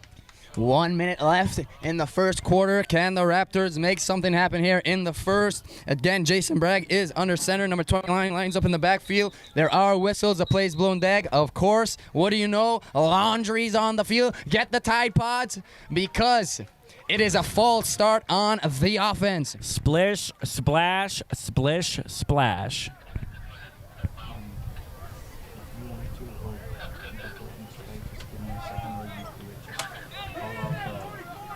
The formation, 2 guys split out because they are actually going to throw it this since they're not showing it on the screen. Okay. So just give me Right now they have one guy in the back, 2 guys in the backfield, and 2 guys split outside to the left side. Let's see if they throw it. Jason Bragg takes a snap, pitching back to number 29. He does have a little hole there. The ball did come out. come out. The ball's on the ground. Who's got it? No Refs- indication yet from the refs. The refs said that he was down before that ball came out. A little questionable call there. But again, we are glad the Zebra team are out here. They have done a phenomenal job all week. And so if they didn't see it, they are probably correct. This is a water break, is what you're seeing right now. Quick in the NFL, they like to call this a commercial break. So, with that being said, this camp is brought to you by Football Camp. Football Camp is a tremendous place for you to be. Whether if you're a young man or you know a young man, you do not have to be a football player. We have young men as young as 6 and 7 years old, all the way up to 19 years old that are a part of things here. And we encourage you to be a part of everything that we have here at Football Camp. Once again, the motto of Football Camp is it's not all about the football. There's certainly more to it. And the food is something that everybody always raves about, but nothing is raved about more than the preaching. So many decisions have been made. These guys hear a total of in between Sunday night and Friday night, they hear 16 messages, and that's truly incredible. And as we get ready for the second quarter here, just want to give a shout out to Football Camp. And please continue to start praying even now for the services this afternoon and evening and for next year. It's always the first full week of August. And if you want to be a part of it, please make sure to register. The registration will open in less than a month. It is 3rd and 11. Let's see what the Raptors have in store for us here as they come out of the huddle. Brother Andrew, what do you see in the backfield? How is the offense looking like they're lining up? Yeah, it looks like they're going to do an I formation, just a straight line back with a couple of guys in the backfield. They do have one receiver split out wide and one receiver to the left and one short receiver to the right. So it looks to be a run play. Jason is looking to throw. He does, in fact, throw. He did not have the time that he wanted. He is beating his helmet with that. And so that does bring up 4th and 11. Yep. So let's see what the Raptors do. Do they go for it or do they punt? What would you do, Brother Andrew? I believe they are going to go for it, but once again, it's not up to me. But you got to notice a couple of things there. Jason Bragg's got to keep his feet set, and once again, these are young guys. This is a hard thing for even pros to do. But you got to keep your feet set. If you're Jason Bragg, that throw was mighty short, and the reason was he was kind of fading back, a little nervous of the pressure. It wasn't in his face, but even if it is in your face, you got to just keep those feet set because the last thing you want is an interception. Thank you, Brother Andrew. Again, it was looking like an I formation. They spread it out. They got one RB in the backfield. Bragg under center. 3 guys to the right. 3 guys to the right. Bragg does fake the handoff. It was supposed to be a handoff. The ball is out. I think there was a misunderstanding on that play. Looked as though it was supposed to be a reverse, but number 3 was not looking for it. Jason was confused, and so when confusion happens, bad things normally tend to follow. You called it, Brother Cody. That is not at all how that play was supposed to go. Jason Bragg looked to hand it off to number 3. Number 3 ran by, just not realizing that the ball was headed his way. And then the next thing you know, that someone else in all the confusion tapped the ball out of his hands and Blue dove on top of it. That was There number you see him, 17. number 17 on your screen. You and Good I job, both know young him. man. His name is Danny Strip Nedesan. sack for Daniel. Strip sack, good heads-up play from Daniel. He saw they were confused, and he took advantage. Can the Bulldogs show their teeth? Can they get something going on offense here in the second quarter? Bark, bark, bark. Again, it is a really nice day out here. There's a nice cool breeze coming in. And so the supporters that are here, they are excited on the sidelines. And they have some nice weather to look at some nice football. And so let's see. Will the Blue Bulldogs bark on this possession? Rawr, rawr, rawr. All right. They are under center here as number 9 grabs the ball. He's following the blockers going forward. Now he's separated and he's able to get a gain there, a solid gain there of about 4 yards. Let's see where they place him, but it looks to be about second and about 6 yards to go. A solid gain there. That was Good number job 9 by Wheatley. It did look like someone on the red team got a hand on it, but Wheatley did a good job to keep possession there and hold on to the ball. And so let's see what the Blue Bulldogs Bulldog do? Snapped. It is in Wheatley's hand again. They are just trying to drive it up the gut, and so they gave him a few more yards. And so it brings up 3rd down and about 3. 3rd down and 3. Let's see what they decide to do here. Again, maybe setting up the defense for a trick play. Up the gut, up the gut, up the gut, and then break to the outside and try to keep the defense off guard. Unfortunately, the one trick play they've tried didn't work out very well with that interception. But, well, something didn't happen the way it was supposed to be there. And it appears to be a false start on the offense. So that is not what they needed there. They were 3 and favorable, and now there will be a 3 and manageable. It is still about 9 yards, but not something the Bulldogs would have needed or wanted in that situation. No, sir, Bob. Red team, you gave up the fumble there. The last thing you want to do is to give up even a first down. If you ever make a mistake like that, you just want to come right back out and eliminate the possibility for any momentum. So they're close to having a 3 and out here. Let's see if they're able to get a stop here and force a first down. The Wheatley under center takes the snap. He's taking the look to run. He cuts it back in the middle, and that was wrapped up immediately by number 29 on the red. Number 29 on the red. That is no other than Simeone. Simon. Good tackle there by the young man. And so Blue Bulldogs have a decision to make. Do they go for it on 4th and 4, or do they punt it away? There is Simon on your screen there. A solid play from him right there. And a great tackle, forcing the tough decision to go for it. And it looks like they will. Let's see if it pans out for the Blue Bulldogs. Bark, bark. Simon, can he make a tackle here? But no, Wheatley gets the edge. He's got some room up front. He puts the stiff arm out. Great run by the Wheatman. Wheatley. Yes, a solid run there, able to make something happen on that play, resulting in a first down for the Bulldogs. Bark, bark. Now is when the Raptors have to show their grit, not letting you through. Due to experience and also the lack of traditional practice times that a normal football team would have, you got to remember these guys only have 3 or 4 practices before the Super Bowl. And one thing that you notice is they have really small playbooks. But what that results in is they do the same plays over and over and over and over, and they get to perfect them by the Super Bowl time. Let's see what the Blue Bulldogs are able to do with a 1st and 10 on the 30. The Wheatman under center. He does hand this off this time. 21 smack!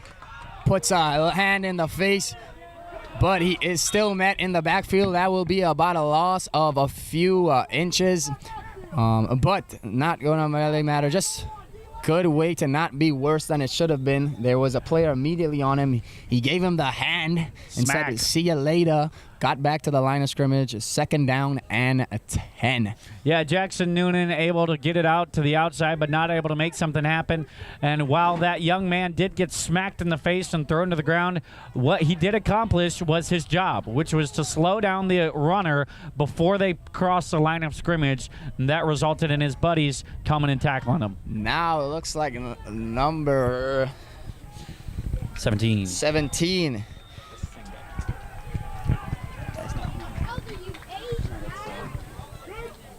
It is a throw, and it's good defense there by number 29. Hard to miss him because of the helmet. Daniel Nadashimi with the throw, and number 29 with the defensive stop. So the Raptors tighten up the defense. I know. Nedesheim. That is how you pronounce the name, and we will make sure and try and correct our pronunciation. Nedesheim, apologies. We are a bit slow in the booth. We've been out here in the sun all week, and so these things can happen. As I like to say, Shabba Dabba Day. They break the huddle here, and they look to make something happen. The Red is having a 2-safety look here. They've shown that for most of the game, which is surprising because of the lack of throwing that you normally see in these leagues. But let's see what Danny Nedashim is able to do after he hikes it here. He collects the snap. Takes it himself to the right side. Number 19 is chasing him down. He's able to get past the line of scrimmage and up the sideline. He's past the first down marker and gets a few more before being pushed out of bounds and move the change because it's a first down for the Again, old. that, Brother Andrew, is Netashime, not Netashim. Again, with your pronunciation wrong after just being corrected. So we will try and work on those for you. Yes, yes, yes, and I am not known for pronouncing things correctly. First down here for the old Bulldogs, bark, bark, as the Raptors try to make a stop. They are now inside the red zone with the ball being on the 18-yard line. It is first and 10. There is 51.3 seconds left to go in this first half. If you're having a good time, put hashtag #ManCampSuperBowl in the comments. And the Blue Bulldogs come to the line looking to make something happen and get off the leash and roam free. Daniel under center. He's looking to throw. There is a receiver in the area, but number 5 on the red team said, number 5, give me a high five. How about a high slap that ball out of the air? Number 5 on the red. Josiah Booth, not a table but a booth for old number 5 there as he slaps that puppy down to the ground. And when I say puppy, I mean a bulldog. Shabba dabba. A couple shout outs really quick. It says, go Logan, number 38. Grandma loves you, and I hope you have a great day. That is a great thing to say. Throw it to Pat Cav. Grandmom loves Pat Brady and Lincoln. Daniel Netasim, number 17. Netashime, Brother Andrew. You're struggling. You're on the struggle bus, but here we go. Daniel takes it. There's flags. You know what we're seeing Faults. Start on the offense. What's on the field, Brother Cody? It is laundry. Get the Tide Pods out and get the laundry detergent and the dryer sheets. It is time to move the ball backwards. Second down and 15. 45.7 left to go in this first half. Netta Shime. Let it shine, Netta Shime. There we go. As the Bulldogs, bark, look to pounce as he's going the wrong way. And he is hit hard by number 7 of the Red Raptors, Randall Alexander. That's Looks not like Alex. That's not Randall Alexander the first. That's not Randall Alexander the second. That is Randall Alexander the... I assume 3rd. That is correct. Amundo Hermano. Looking like Alexander the Great. Breaking through the lines. Hitting him hard. Telling him, pick up your dime, son, because your change is left on the floor after that hit. Shoo-wee. It's going to be a 3rd and 15 after the timeout taken. 37.9 remaining. Coach Kavanaugh is in the huddle along with Coach Marty Montgomery, and they are trying to make something happen here on 3rd and super duper long as Coach Ben Jordan is making things ready to rumble here for the Red Raptors. All right, under center again. Sneak up the middle. He does have some room. He breaking tackles. Great run on a 3rd down. He gains about 10 yards there. It'll bring up a 4th and 10. Timeout taken on the field by the Bulldogs. And yes, while that was a good run, he gained 11 yards there. But after the penalties, here's the problem. And after that long loss of yardage, you get an 11-yard run. You still got 11 yards to go to get the first down. So while they did have a positive play there, all they need to do is just say, let's do it again. And they can get the first down. And then they will be very close to scoring. But there's only 28.4 seconds left to go on the clock. Let's see what the Blue Bulldogs come out of the huddle. Let's see what formation they get in here, Brother Andrew. Comment down below if you think the final score of the half is Blue going to score before the half ends. If that is the case, put down in the comments, hashtag Bulldog and that will show that you are in support of them scoring at the end of this half. All right. Again, the clock is stopped, so they do have some time there to make sure they call the correct play. Let's see what they do on this snap. Yeah, you want to call the correct play. You don't want to accidentally call a punt here, so you got to take a timeout and make sure you're good to go. Nedesheim. Let it shine, Nedesheim. Let it shine. Nedesheim throw the ball on a dime. Can he do it? Here we go. It's snapped. He does hand it off to number 3. There is up the middle, up the middle. Oh, shoes are flying off of the people's feet here. My It goodness, is going to be folks. close, and they do give him the first down. So you said 11 yards. They had 11 to gain. They got it. 11.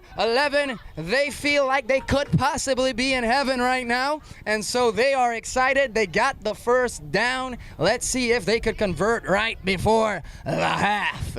Once again, a great run by the young gun, none other than, you know his name. I ate my Wheaties, Wheatley Groom. Wheatman Wheatley. 2 back-to-back yard gainers. Wheatley Groom got up to the line of scrimmage and said, "Rum, rum." He definitely ate some Wheaties this morning because he's a man on fire. Bark, bark. Meow. Have you ever seen a bulldog bite a raptor? That's what you're about to see here, folks. If the Bulldogs can take advantage of this first and goal situation, they are ready to take the snap, but the officials said, actually, we're not sure if this is a first down. So, folks, you are getting something we have not seen on Field 1 yet this week. The chain gain is coming out to confirm whether the spot was a first down. It was so close. Let's get a nice close shot of that if we can, of the chain marker. Did he get the first down? They are confirming. The Zebra Crew. Oh! And They got the first down. Say it with us, folks. Whether you're on a plane, in your cubicle, or on the couch, say it with us. That is a first down. Bulldogs, yes you can. If you can do it, no one can. Let's see what the Bulldogs have in store for us right now. Blues Clues is on the field, and they're looking for a clue in the end zone. Let's see if they can make something happen. First and goal with 21 to go. Daniel Nedesheim, let it shine, my man. Can you get it in the end zone? 21 seconds left in the half. Can the Bulldogs do it? 2 men in the half in the backfield, along with Nedesheim. And folks, this crowd is hyped up. You're hearing cheers from all over the place. The place is rocking. Let's see what happens. He gets back. He's looking for a pass. He's trying to get it to somebody. It's picked off. Going the Number other 29. Way. Number 29. Can you believe it? It's going He's to got the house. space. Will he be stopped? Number 29, Simon is pulled down. Oh my goodness, folks. Just when it looked like Blue was going to score, now with 8 seconds left to go, the Red Raptors say no dog's going to bite us, and they pick it off, and what a turn of events. Oh, my goodness. Great Super Bowl action for you here right now. I am excited. I hope you are too. Again, comment, like. What did you think about that play? That was absolutely insane. And what we just saw, Brother Cody, was a turnover.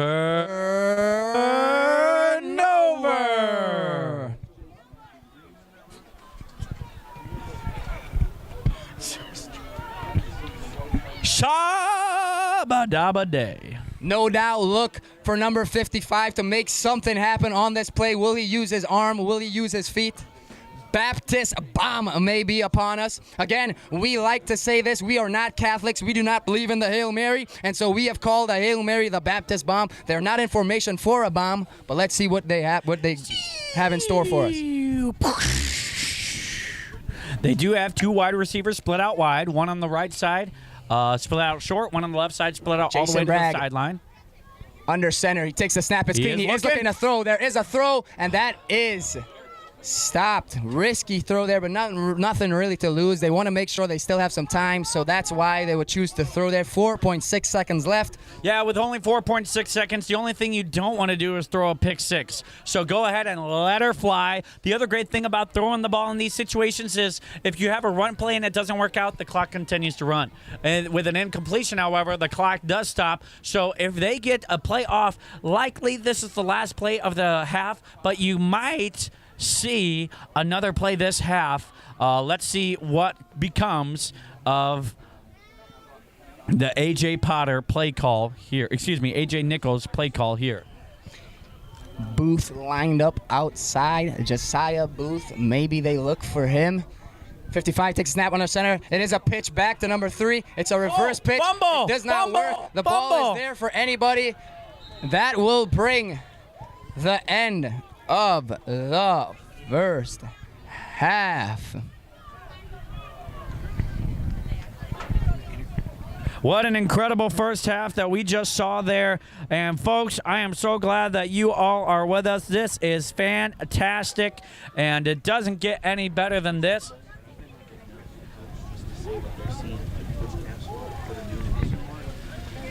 And what an incredible turn of events there. We saw the Bulldogs march their way down the field and get it to within the few yards of the goal line, resulting in a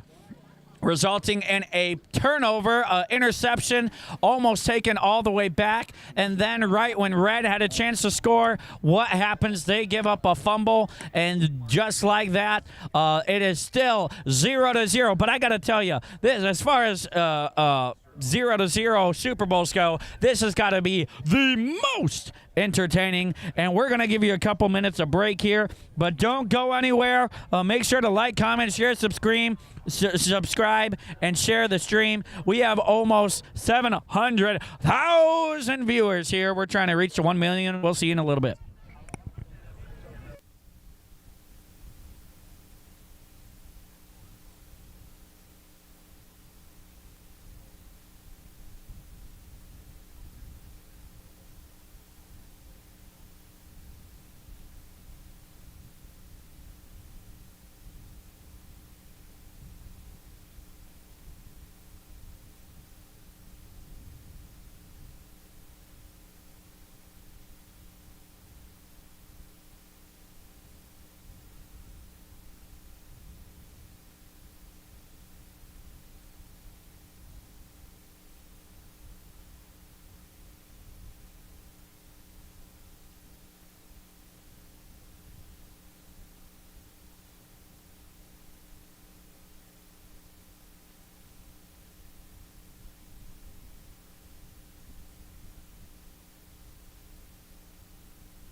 Hey, is that a playoff game? Is that a playoff game?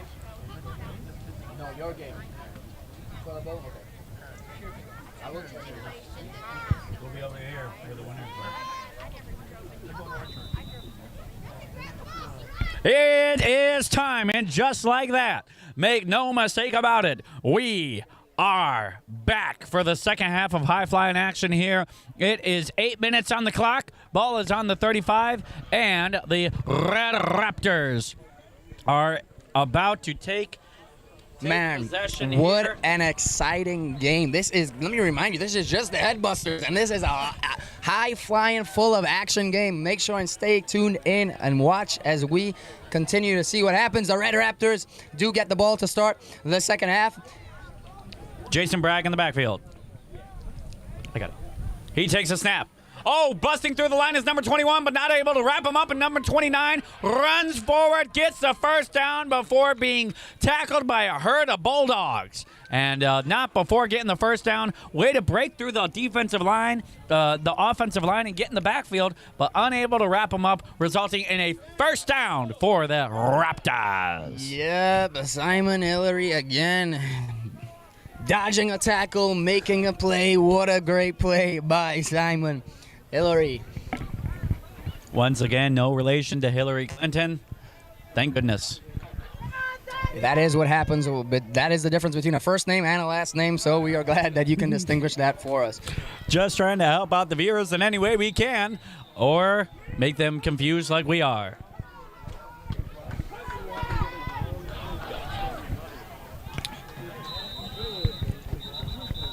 Number 55 under center, as we've seen all game. That is J.J. Bragg. He does pitch it back to 29. He's trying to cut it back through the middle. He's trying to find something happen. He is stuffed right at the line of scrimmage, so it's going to be second down and 10. Yep, all those Bulldogs are just yapping at the heels of the Raptors there, and barking and yapping and growling at them, and resulting in another down there. So the ball is on the 48. It appears to be second down and 9. And you know what we like to say? Shabba dabba day.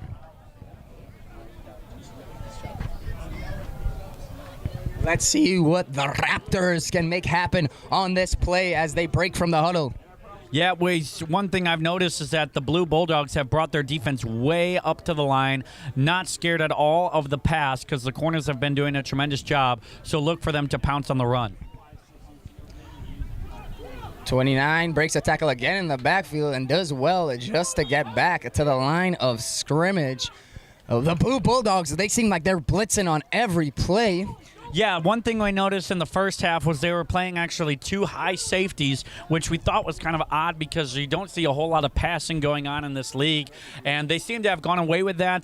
It's kind of like once you beat us, we'll switch it up. They still have 2 safeties, but they have brought them way lower within really more like linebacker positions there, ready to pounce on the run. And after the first play of the half where he got a solid gain, it's been all shut down since then. Bring the house, Mickey Mouse.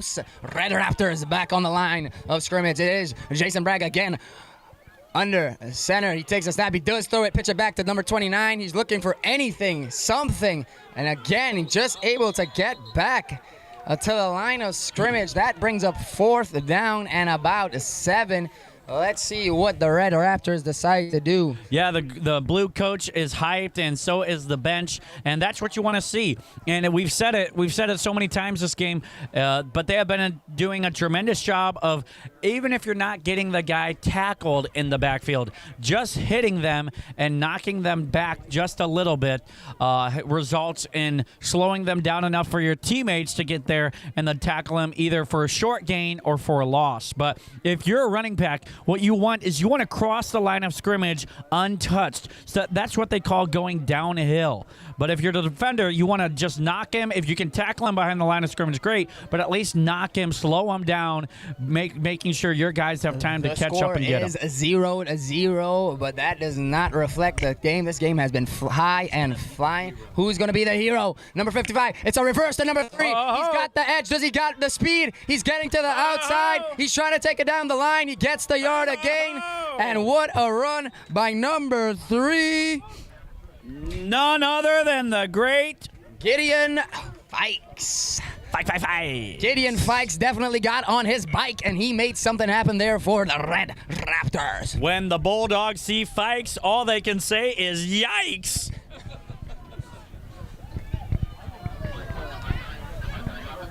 Let's see if Blue could take a second just to recover, catch their heads. Blue, are you going to be super glue? One thing that you do get when you bring your safeties down, as we just talked about the Blue Bulldogs doing, is they have less response time for trick plays like that. So when they start to head one way and then they see that the ball carrier is going the opposite way, they don't have as good of a line on and an angle to catch up to them, and that is what happened back in that previous play. Once again, 1st and 10, getting close on their own 35. Jason Bragg lines up under the center. He takes the snap. It is clean. He pitches it back to number 29. He's looking for something. He's trying to get room. He does a great job of making something out of nothing. They're really good play by the defensive side. The Bulldogs heard the cry, and they said it's now or never, and we're not going to die. Whoa!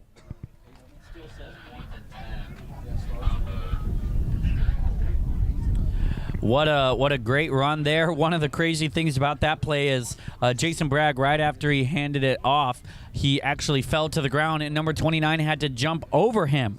And it is 2nd and 4 right now with just over 2 minutes remaining here in the third quarter. But way to jump over your quarterback and still get 6 yards. Mighty impressive stuff there from number 29, Simeon Hilade. Yeah, we saw the Red Raptors in the previous game have success running it with the QB. Let's see if they try to get the QB involved here. Jason Bragg under center. He is looking to get to the outside. Is he looking to throw?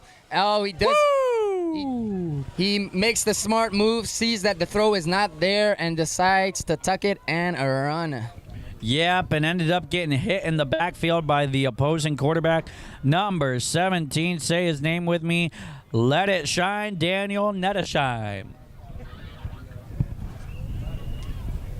So that will result in it being a 3rd and 7. A 3rd and long here with 1:20 left to go in the third quarter. And tell you what, with all the excitement that you've seen, you would never guess that the score is still 0-0. But what an exciting game, man. This is the Headbusters. Listen, stay locked in. We got a lot of Super Bowl action coming for you here on Field 1. And so make sure and stay in. What can Jason Bragg do on this 3rd down? He's under the center. He takes the snap. He pitches it back to number 20. There is some room there if he could break some tackles. But again, great job by the defense, just swallowing up that hole. And a great tackle there. It almost was a horse collar, but you are able to pull the back of the jersey. You're just not allowed to get your hand hooked in the horse collar, and he did not do so there, which is why the Zebra crew did what they do and made a great call there, with a call now being 4th and 11 on their own 36. 30 seconds left to go, and counting. 4th and 11, 20 seconds and counting. The clock is ticking. Let's see. Can the Raptors make good on this 4th down try? Everybody's back. It is a reverse. Number 3, he's got some room. He's cutting to the outside. He's going to make something happen. He's going to 20. He makes a move, and he gets tackled right around the 15-yard line. Great run by number 3. No other than Gideon, the Bike Man, Fikes. Yep, when the ball goes to Fikes, the Bulldogs say, yikes. And just like that, going into the 4th corner, the Red Raptors put themselves in perfect position to make something happen here. Going into the 4th quarter, it will be 1st and 10 on the opponent's 15-yard line. Let me just say, man, these two coaches here in Brother A.J. Nichols and missionary Ben Jordan have done a phenomenal job all week with this Red team. From day one, this team has seemed like the team to beat. And so can they stand up to the standard that they set? They have been playing some really good football at this division. We've seen both teams play good football, and yes, it's been enjoyable to watch, but yet 0-0. So you can execute all you want in the middle of the field, but both teams, they've gotten down to the goal line and haven't been able to make something happen. Bulldogs got there at the end of the first half, and what did they do? They almost threw a pick six. They threw a long interception that almost went entirely the other way. What's Red going to do as they get close to the end zone? Are they going to be able to punch it in? We shall see. Put down in the comments below what you think is going to happen. Is it going to be a touchdown? Is it going to be a turnover on downs? What's the final score going to be? Who is going to be your winners? And if you're watching, go ahead and put #ManCampSuperBowl. Shout out once again to all those from Chesapeake Baptist Church. I'm sure you like cheese over there. I hope you do. We do up in the booth. So let's see what the Bulldogs can do. Can they stand? Yes, thank you, folks from Cheesecake Baptist Church. We really appreciate you. Shout out to Samuel Nettesheim, Red Pee-wees, Daniel, Aaron Nettesheim. And thank you to Chesapeake Baptist Church. We want to shout out the Zebra Crew, headed up by our very own Ran Rippey, who was a product here of First Baptist Church in Dwight, and now giving back to the church that gave so much to him. The Zebra Crew Commander-in-Chief Ran Rippey, killing it. Here we go. Making some adjustments on the line is Jason Bragg, making sure his guys are set properly. Two guys split out wide. Jason Bragg under center. He takes the snap. He does pitch it back to number 29. He's got some room on the sideline. Can he get in? He cuts back inside. And number 29, the touchdown for your very own Simeon Hillary. Great run by Simeon. Simeon, the main man. Chaba Daba Day. Solid blocking. And what really made that, Coach Ferreira, is when he had the pitch out. First of all, some of the pitches have been really high, and you want to get that ball. If you're going to pitch it back to the runner, you want to get it to him as quickly as you can. So it was a good pitch by quarterback Bragg. And then the outside blocking by the wide receiver, really what made it not to be outdone by the movements by Simeon to break a couple of tackles, get it into the end zone. Great job all around. Good team effort. The line did what they needed to. The blockers did. Let's see, can they convert on the 2-point? There is room again for Gideon, and he does what he does. If it's not broke, don't fix it. Don't fix it. Runs the exact same play, and apparently Brother Cody doesn't know that phrase. But either way, what I do know is the score is 8-0 in favor of the Red Raptors.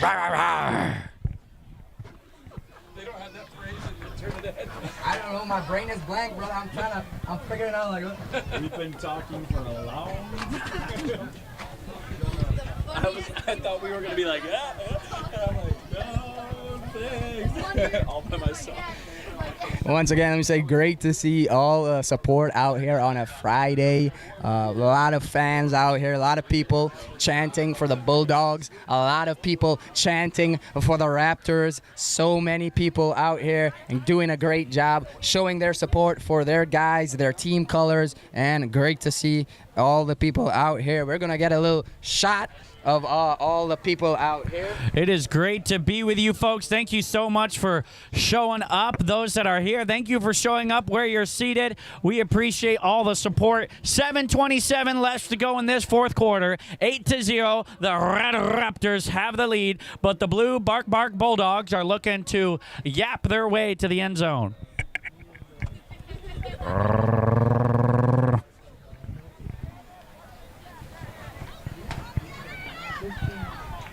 So great drive. They did eat a little bit of the clock there too in the fourth quarter, but the Bulldogs have time, and they have shown that they can be explosive on offense. So what do the Bulldogs have for us on this play? They did a great job of running it up the middle earlier. Let's see if they go back to that. But I'd like to see them throw the ball once or twice. Let's see what they do here. As Daniel Nettesheim takes the handoff, he gives it up to the number 9. Number 9's looking to make something happen, makes a couple guys miss, continues to move upfield. He is spinning and twisting. His legs keep moving, and as long as he's doing that, he's going to keep going forward, and he's going to get himself a first down. Great run there, keeping himself up, breaking tackles. What a great run. It was only 10 yards, but he did a lot of work for those 10 yards. So great run. Good job by the Bulldogs to try and respond to going down by a score. And you want to see if you're the coach, you want to see how your young men are going to come out after giving up the lead in the fourth quarter. They allowed a touchdown. What do? And each guy did their job, got the first down on the first play from scrimmage. That's what you want to see if you're the coach. Split backfield, but Nettesheim keeps it himself. And he gets a good bit of yardage there, about 6. Good job catching the defense off their guard, really. And good run there by Nettesheim. Let it shine, Nettesheim. Yeah, and now you're kind of wondering, that's 2 big plays by the Red Raptors in a row that they've given up. defensively. So you got to wonder if, hey, it's the fourth quarter. We just scored. We probably got this one in the bag. Maybe they're taking a little bit of a break here, but you can't do that because it's the Super Bowl. The ball's been snapped, and it's headed up the field. They get a few yards before the play is called dead, and it is second down with about 2 to go. And it looks like it's just going to be 3rd and 2. And thank you, Kim Lee, for once again correcting us. It is Simeon as in Gideon. I was saying that before, but Andrew Reardon corrected me, and he was wrong once again. So we will make sure to correct that and say Simeon. I thought I said Simeon, but apparently I didn't because... Simon. Oh, who's Simon? I don't know. All I know is Simeon, and all I know about this kid, I might not know his name, but I know he likes the end zone. Yeah, great job once again by him. Okay, Bulldogs come back out. It is... a split backfield. They got 2 in the back. Nettersheim in under a center. He takes the snap. He chooses to go at number 11, and he gets it up the gut, and a good bit of chunk change. That is able to convert 1st and 10 coming up for the Bulldogs. Great response here from the Bulldogs. Can they make this Super Bowl game even more interesting than it is? Maybe see overtime. We shall see. Yes, the best that the Bulldogs can do on this drive is tie it up. Because not only did they get the Red Raptors get the touchdown, they did get the 2-point conversion. So 4:50 on the clock. And they almost want to score, but they don't want to score too soon and let the Red Raptors have a chance to drive down the field. So not only are they looking to score, they're kind of looking to put the Red Raptors in a pickle because they don't want them to score. If they can get this to overtime, they're pretty pleased with that. Nettersheim under the center again. He takes the snap. He hands it off now to the other side. That is Wheatley trying to make something happen, but he is wrapped up in the backfield. Good tackle there by number 71 on the red. Again, number 71, you know his name. Yep, say it with us, folk. Micah Berkey. Looking perky as he's trying to get the tackle, and he does just that. It is going to be second down with about 9.5 to go. Just eclipsed the 4-minute mark here in the fourth quarter. Let's see what the Blue Bulldogs can do. Bark, bark. Rough. The Red Raptors are ready to go. Coach Ben Jordan is out there giving them the what for, trying to get everything all squared away. He's saying, guys, we finally got a touchdown. We've stopped them all game. You can't let them score now. Again, let your light so shine. Nettersheim under the gun. He takes the snap. He's keeping it himself. He's trying to get the edge. There is a tackler. Great tackle. Oh. Good technique there by number 5. Make me jump out the booth. Josiah Booth. Woo-wee! He doesn't want a table, he wants a booth, and the booth is on the ground along with the tackle. What a great wrap-up, and one guy to beat, and he couldn't beat him. Good job by Josiah Booth with it now being 3rd and 14 with under 3 minutes remaining. Yeah, missionary Ben Jordan must be happy there. That was great technique on the tackle, not just bringing him down, but using the correct technique there. Good job by Booth. Shabba dabba day. That is what we like to say here, folks. Stay with us as the snap is thing. It's straight to the Wheatley trying to go up the gut. It is now. That brings up 4th down. 4th and 10. This is an important play here for the Bulldogs. Yep. We've seen them convert on 11 down twice. 11 to go twice. And so let's see if they can get this first down. If you're the Blue Bulldogs, it is 4th down, but don't frown. You can still pull this out if you give it your best and you execute properly. And once again, we've said it all week. Remember, Red Raptors, just one blown assignment. Just one missed tackle, and the Barkin' Bulldogs will find themselves in the end zone. Roof.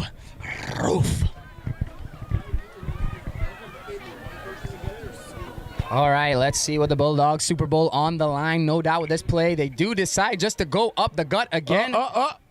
Do they have the yard to gain? It does not look so. The Red Raptors stand on 4th down. Oh, my goodness. An interesting play call there. did not pan out. A timeout is taken by the Blue Bulldogs, and this last minute and 30 seconds is going to go mighty slow. Clock's going to stop quite a bit for timeouts as the Blue Bulldogs look to see if they can cause mass destruction on favor of the Raptors and try and find a way to get this Yeah, ball back. Really, it was a kind of weird play call, but remember, that is the play call they used to get those two 11-yard gains, and so they thought that the middle of the field was kind of weak. No doubt, brother missionary Ben Jordan knew that they might do that, and so he made sure to stuff the line, get bodies in the middle, and good job on the Red Raptors defense. Probably a defensive stand that may have just won them the Super Bowl. What an intriguing game we've had here. This is definitely not a boring game, and we are glad that you are here with us, brother Andrew. That is correct, Mundo Hermano, as we have over 700,000 people watching the stream. Make sure to share this with as many people as you can think of, and I don't even care if you get your dog and your cat in on the action. We want everybody here watching with us. Because you know what we say? Shabba dabba day. Yes. All right, here comes the Red Raptors. I don't know the blue situation as far as timeouts. Is this going to be a victory formation? No, they need to snap it because they need some yards. Gideon, the man. Way to go, Gideon, otherwise known as Simeon. Well, he is making sure to be manly like a Gideon. So a man of faith, no doubt, is a Simeon. Sheboygan. So the clock is running. That means, they've just stopped. They like to do that to the commentators. Have the clock run, then it stops. And so Blue did burn their timeout. I do not know how many more timeouts the Blue has, but we'll keep that in mind. Hey, they like to confuse the commentators because you know what a lot of people say commentators are? Just commentators.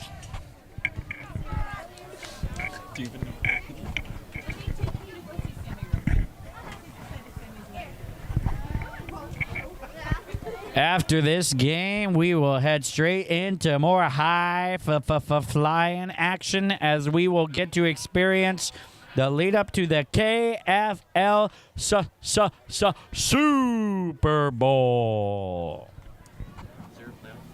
There is no playoff for that game either, so it's just going to be automatic action after this game. The Blue are... The Blue KFL definitely in there, and I will wait to see the other team, but I know there's not a playoff in the KFL Super Bowl. Brother Mike Bragg says he wants a little bit more from myself, and so buckle up, folks, because I'm here and I'm ready to say. All right, a little less, please. A little less. All right, calm down, all right? Minute and 1. The clock is starting, and they are letting the clock go down. Oh, excuse me. They moved it back to 105. Once again, commentators are nothing more than just commentators. Oh, thank you very much for streaming this to the chickens. Yep, if any eggs come as a result of this from your chickens, make sure to mail them to me. All right, here we go. Red Raptors looking to close this game out and win the Super Bowl. Jason Bragg on. Oh! They drew. Did they draw? Yep, they drew the defense offside. The defense offside. That is going to be a 5-yard penalty. Is going to be first down. Nope, it's going to be 2 and an inch. And so, good job by the Red Raptors. Let's see. If this first down is in fact got, then that is game over. Exactly right. Sparkling analysis by none other than Cody the Ferrari Fiera. That's hard to say.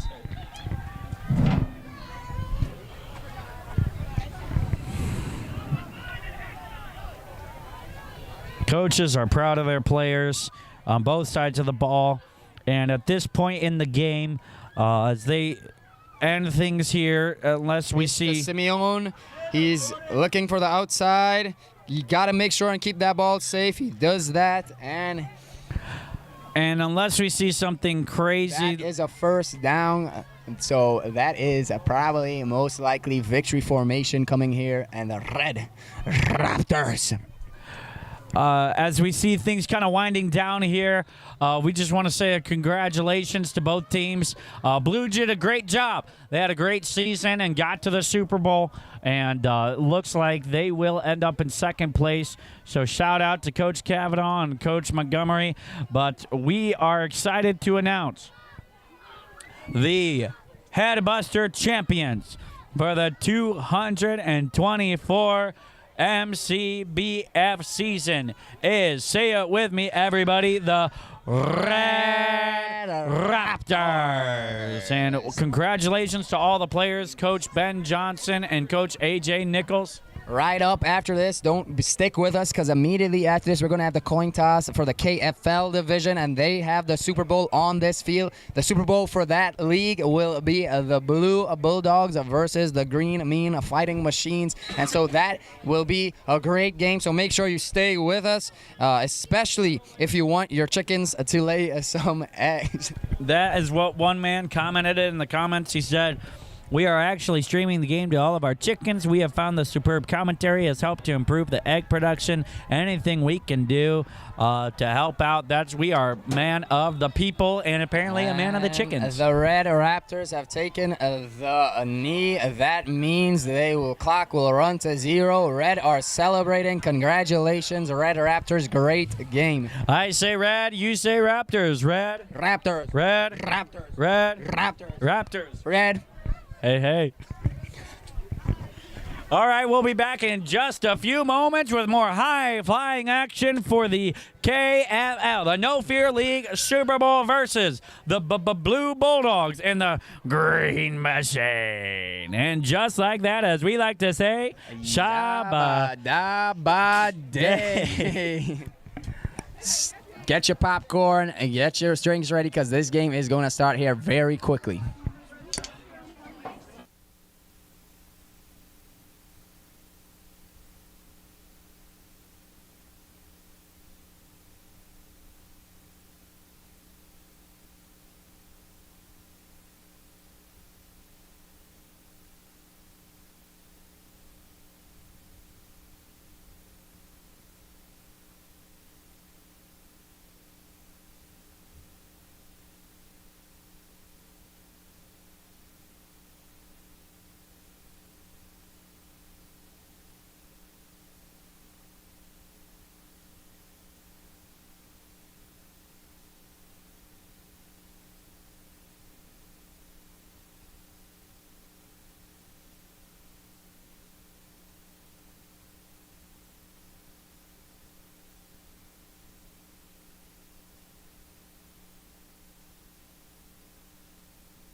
All right, folks, we are just about ready for the Head Busters. No, say it with me, the No Fear League Super Bowl. Now remember, this does have kickoffs and punts, so be expecting that for this game. Let me give you some quick names. Number 12, Dylan Allen for the blue team. Number 53, Evan Bro. Number 65, Joseph Bragg. 20, Zachary Brandenburg. 55, Brady Kavanaugh. 8, Aiden Frank. 32, William Grant. 5, Preston Gregg. Number 28 is Lincoln Groom. Number 5 is Sammy Morosco. Number 52 is Elijah Marquette. Number 64 is Clayton Martin. Number 88 is Samuel Martineau. And number 87 is Cy McCombs.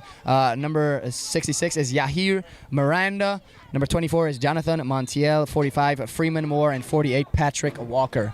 The kickoff goes to number 62 for the green team. He looks to go up to the middle of the field. He hits a couple of guys, is able to break away, and he's still going. He's just, the blue team can't seem to wrap him down until he passes the 50-yard line. So exactly the type of return you want if you are the green team. As they make it to about the 53-yard line, they are already in opponent territory. And real quickly, number 27 for the green, Alex Blue. Number 29, Aaron Brown. Number 36, Christian Gulmer. Number 62, Thomas Gerber. Number 32, Samuel Gonzalez. Number 1, Zachary Huth. Number 44, Andrew Kleintop. Number 23, Alexander Moffitt. Number 8, Joshua Neds. Number 65, Benjamin Norton. Number 53, Isaac Sampo. Number 47, Ivan Scherzer. Number 27 for the green is under center. Looking to take the snap. Single back. 8 is there. It is a handoff to number 8. Good, solid running from number 8 on the green team. That is Joshua Neds. And just to round this out, number 15, Josiah Spencer. Number 49, Malachi Thomason. Number 85, Contrell Washington. Number 89, Brayton Welch. Number 82, Levi Wilroth. And a great run there to start the game. 2 very, very physical downhill runs from the kick return and then from the opening play from scrimmage here. Again, number 27 in the backfield. That is Alex. He takes the snap. He hands it off, and Ned's about to get a few yards. That brings up 3rd down and short. Don't call the feds. It is just the Neds. Wee-oo, wee-oo. And, you know, already in this game, there's only been 2 plays from scrimmage, but I'm noticing 2 things. Number 1, this is another level, and so there's a higher level of physicality. And number 2, the first 2 games were played with guys early in the morning. And after, you know, waking up early and just eating breakfast, looks like these guys are awake. They've been antsy waiting for this game. They've already had practice this morning, and now it is time for game time. These guys are hyped up. Number 27, that is Alex under a center. There's motion coming across. The snap is botched, so he has to make something of nothing. The botch snap messed the play timing up, so he kept it himself, tried to get a little something from it, just was able to get back to the line of scrimmage. That brings down 4th down and 5. So let's see what the green fighting team, that is a machine, can they convert on this 4th down, or do you think they punt it away? I think they're going to end up going for it here. They are so amped up, and it looks like, well, it does look like the blue team is ready for a punt return. So the smart decision, this kind of no man's zone, you can't really kick a field goal from here for sure, and it does look like they are in punt formation. Well, no, let's see. It is a fake punt, and Neds keeps it. He's looking for the line, and that is a great tackle. What a chase down. Wow, brought him to the ground. Was able to save his team there, and so that is a change of possession. That will be 1st down and 10 for the Blue Bulldogs. Yeah, not quite a fake punt. It was just a handoff, but nevertheless, it is a turnover on downs. And interesting play call if you are the green to go for it. Not when you're not even in the red zone there, and you had about 4 yards to go. But what do we have here, Brother Cody, for the blue team? Let's see what they do. The man, Samuel, has been the guy that they have leaned on this far this week, and so he does not get the ball, but they are able to get back to the line of scrimmage. So not a gain of anything, but let's see what the Bulldogs can do on their first possession of the half. Yes, yes, yes, yes, yes. The Bulldogs have been barking. The green machine has been plugged in. And let's see what they come up with, as the first drive for the machines was unsuccessful after just a couple of run plays. Zach Brandenburg is in under the center. He looks to take the snap. The snap is good. He pitches it to Sam, the man, Samuel. He's got the edge. He's looking to put the burners on. Here comes Sam. He is tripped up a little bit, but stays on his feet and is eventually taken out of bounds. Great gain for Sam, the man, Samuel. What an incredible run there. Once again, great blocking on the outside. One thing that we noticed from last game is their quarterback, Zachary Brandenburg, did a great job of just commanding the huddle of the last game and making sure that the plays were implemented correctly, that the blockers were all sliding to their right sides, and a lot to do if you're wearing that helmet and you're in the quarterback position. Quick shout out again to the Blue No Fair coaches, Chris McCurry, Thomas O'Brien, Zach Kinney, and Trevor Hines. Let's see what they have in store for us here. Number 20 is in the gun. 12 in motion. It is a quick toss to number 12. He has yards on the outside. Does he have the speed to beat his guy? He does beat the guy. He's got some room ahead of him. Can he break some tackles? Able to be tackled right around the 10-yard line. Great play calling from the blue team. One thing we learned from the blue team is they do love their misdirection. And we just saw it right there. Baby.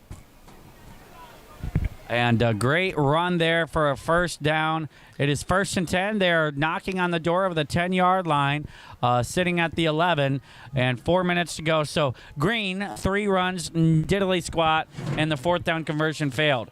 Whereas the blue team, the Bulldogs, they have been able to easily just kind of find their way down to this yard marker. Let's see what happens going forward.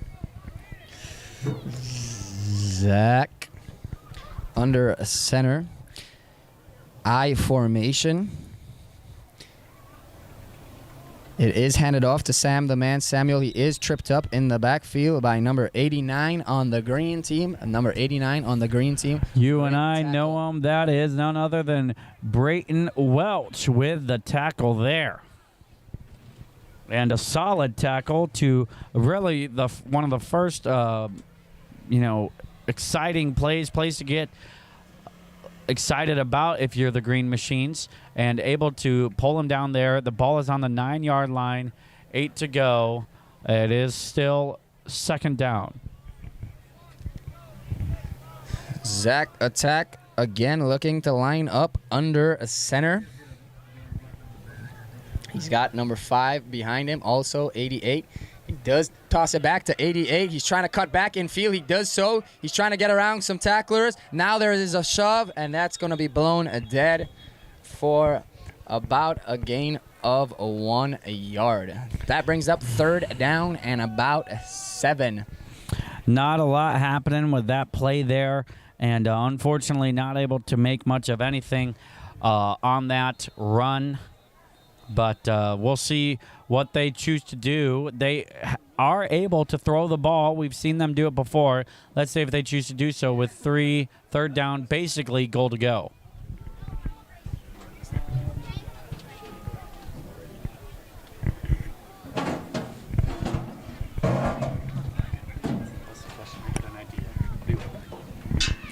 All right, and the Bulldogs break the huddle. Again, 3rd and 7. Can they try and make their way to what they would think is heaven? They want to get into that end zone, so let's see. Zach in the I formation under center. Takes the snap. It is good. It is pitched back out to Sam, the man, Samuel. He's got the edge. He's going to go all the way. Touchdown. Sam, the man, Samuel with the touchdown. The Blue Bulldogs are on the board. They are able to open the scoring in this Super Bowl game.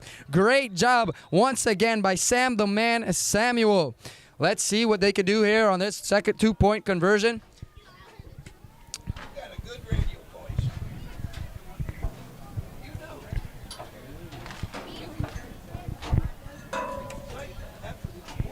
He wants to buy him, me, and my Seen a lot of good things from the Blue Bulldogs on this drive.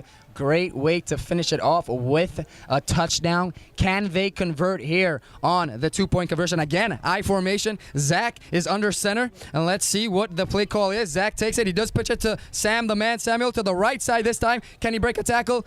No, he cannot. So the two-point conversion, unfortunately for the Bulldogs, is not converted. Good stand by the green team fighting machine. Those are vital points saved. So let's see if they could capitalize on the defensive stop. Exactly the start that you want if you are the green machine there.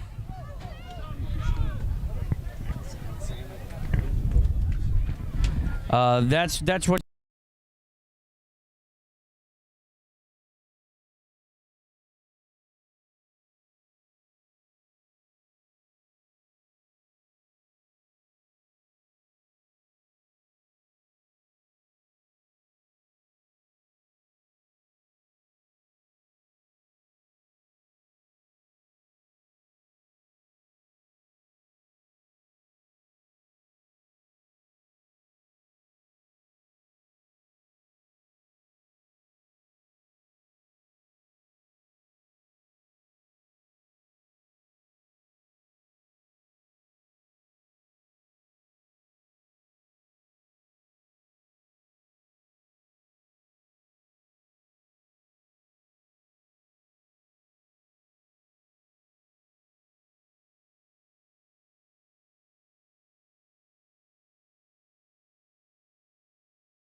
The field that is looking like a block in the back, and so we'll see what the officials end up calling on this play.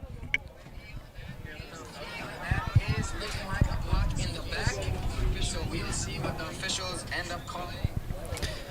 We do apologize just for that quick cutout. There was some technical difficulties, but again, our media team able to quickly adjust and get us back on air. So the green team, that is the end of the first quarter, and so they will take a quick break. We will in the booth as well, and we will be right back with you. Make sure grab some popcorn, grab some Doritos, whatever your favorite chips are, grab some drinks, sit back, relax, and because we have some Super Bowl action for you, second quarter coming up here, begin shortly, stay tuned. I'm a freak, I'm a coffee freak. I wish I knew the rest of the song.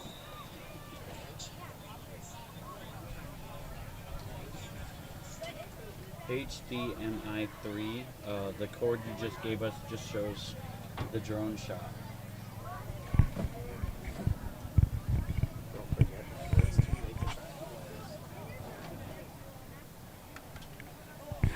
Okay, there we go. Yep, that'll work.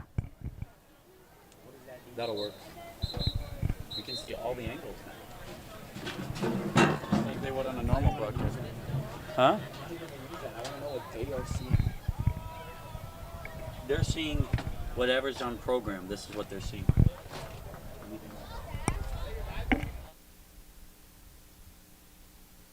I gotta sit down now to see what they're doing.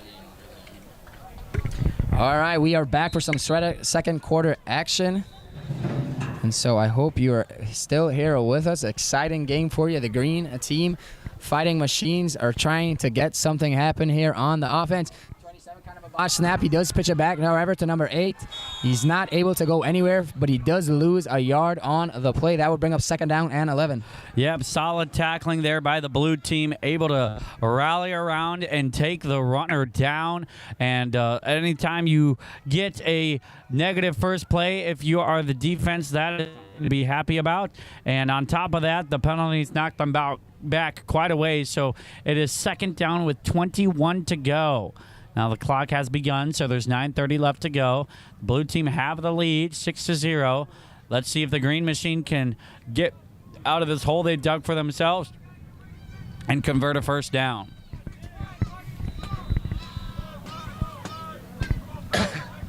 Number 27 hikes the ball, hands it off to 82, who loses the ball. No, it does number 49. It looks as if blue has it. They are confirming that now, and just like that, make no mistake about it, the Bulldogs take possession. Can you believe it? What an unfortunate chain of events here for the green fighting machine. They were trying to get something to happen in the backfield, and it just didn't work out for them. The blue Bulldogs, though, can gain even more momentum, build on their lead here in the 2nd quarter. I was talking to one of the blue coaches the other day, Zach, and he was telling me what he says to pump his guys up is he always tells them, hey, listen, guys, we're Bulldogs. Puppies stay on the sidelines. Dogs go out and play. Dogs eat. D-A-W-G, dogs eat. And so let's see if they can eat right here. Snap is good. It's pitched to 52. And that is, again, a nice play call, but good defense by the green team machine. They need to stand big here on defense. Yes. A solid play there. And the blue team certainly does love their motion, and they utilized some motion there. The timing was just a little bit off, but we do have an injury to the green team on the field right now, and we are trying to get... That is number 89. He is down, holding his foot. That is Brayton Welch, and so... we will make sure that he is doing well. Again, shout out to our medical team out here. We have professional, equipped, qualified doctors. 2 doctors have given of their week to make sure that if anything happens, we have professional help here. And we want to make sure that these guys are as safe as possible. And so even now, while the injury and the staff are looking at them, they are getting water, making sure they're staying hydrated. And so a great week. We have a great week of how many things that sometimes we don't even take into account, the things that go on for months. So shout out to the church here in Dwight. Thank you all once again for doing this, hosting this yearly 31 years, and the great works that God has wrought in this camp. So many decisions this week. Thank you again, parents, friends, for tuning in. Again, football camp is so much more than just football. There is such a spiritual emphasis here, and you would have a blessing to know that over 10 guys, maybe even in the 20s, I don't have the exact number, but surrendering to the mission field, way over 20 is what Andrew is saying, and it's just been an amazing. There was one day where the Holy Spirit of God just fell on us, and so thank you once again. Make sure to like, share, and comment. Good news for you. Number 89 is off the field. He got up and walked off on his own power, and they are happy to report that. So we'll see if he gets back into the action here. And on that last play, it was a while ago, so we'll refresh your memory here. It is 2nd down with about 8 to go as we look forward. Following the fumble by the green machine, blue was able to recover, and it is 2nd down with 8 to go. They got the I formation with 2 receivers split out wide. Zach is under center, as we have seen all game. I formation. They look to give it to Sam, the man Samuel. He does break some tackles, and he is running. Man, Sam is having himself a game. He is doing what his coaches told him to do, and he's going out there and eating like a dog. Yes, and great job by the offensive line to open up the room for him, and he just plowed right through and made it a 3rd and short. So did his job there. Let's see if they go back to him or if they choose to mix it up. Once again, try to keep these guys as fresh as they can. You don't want to put miles on them too early in the game, so they're breaking down by the 4th quarter. And with it still the first half here, 7 minutes to go in the first, 6-0, 3rd down, 2 to go. Yeah, big important play here for the Blue Bulldogs and also the Green. Can the Green get a stop, or do the Bulldogs build on their momentum and build to their lead as they go into the half? Let's see what happens here.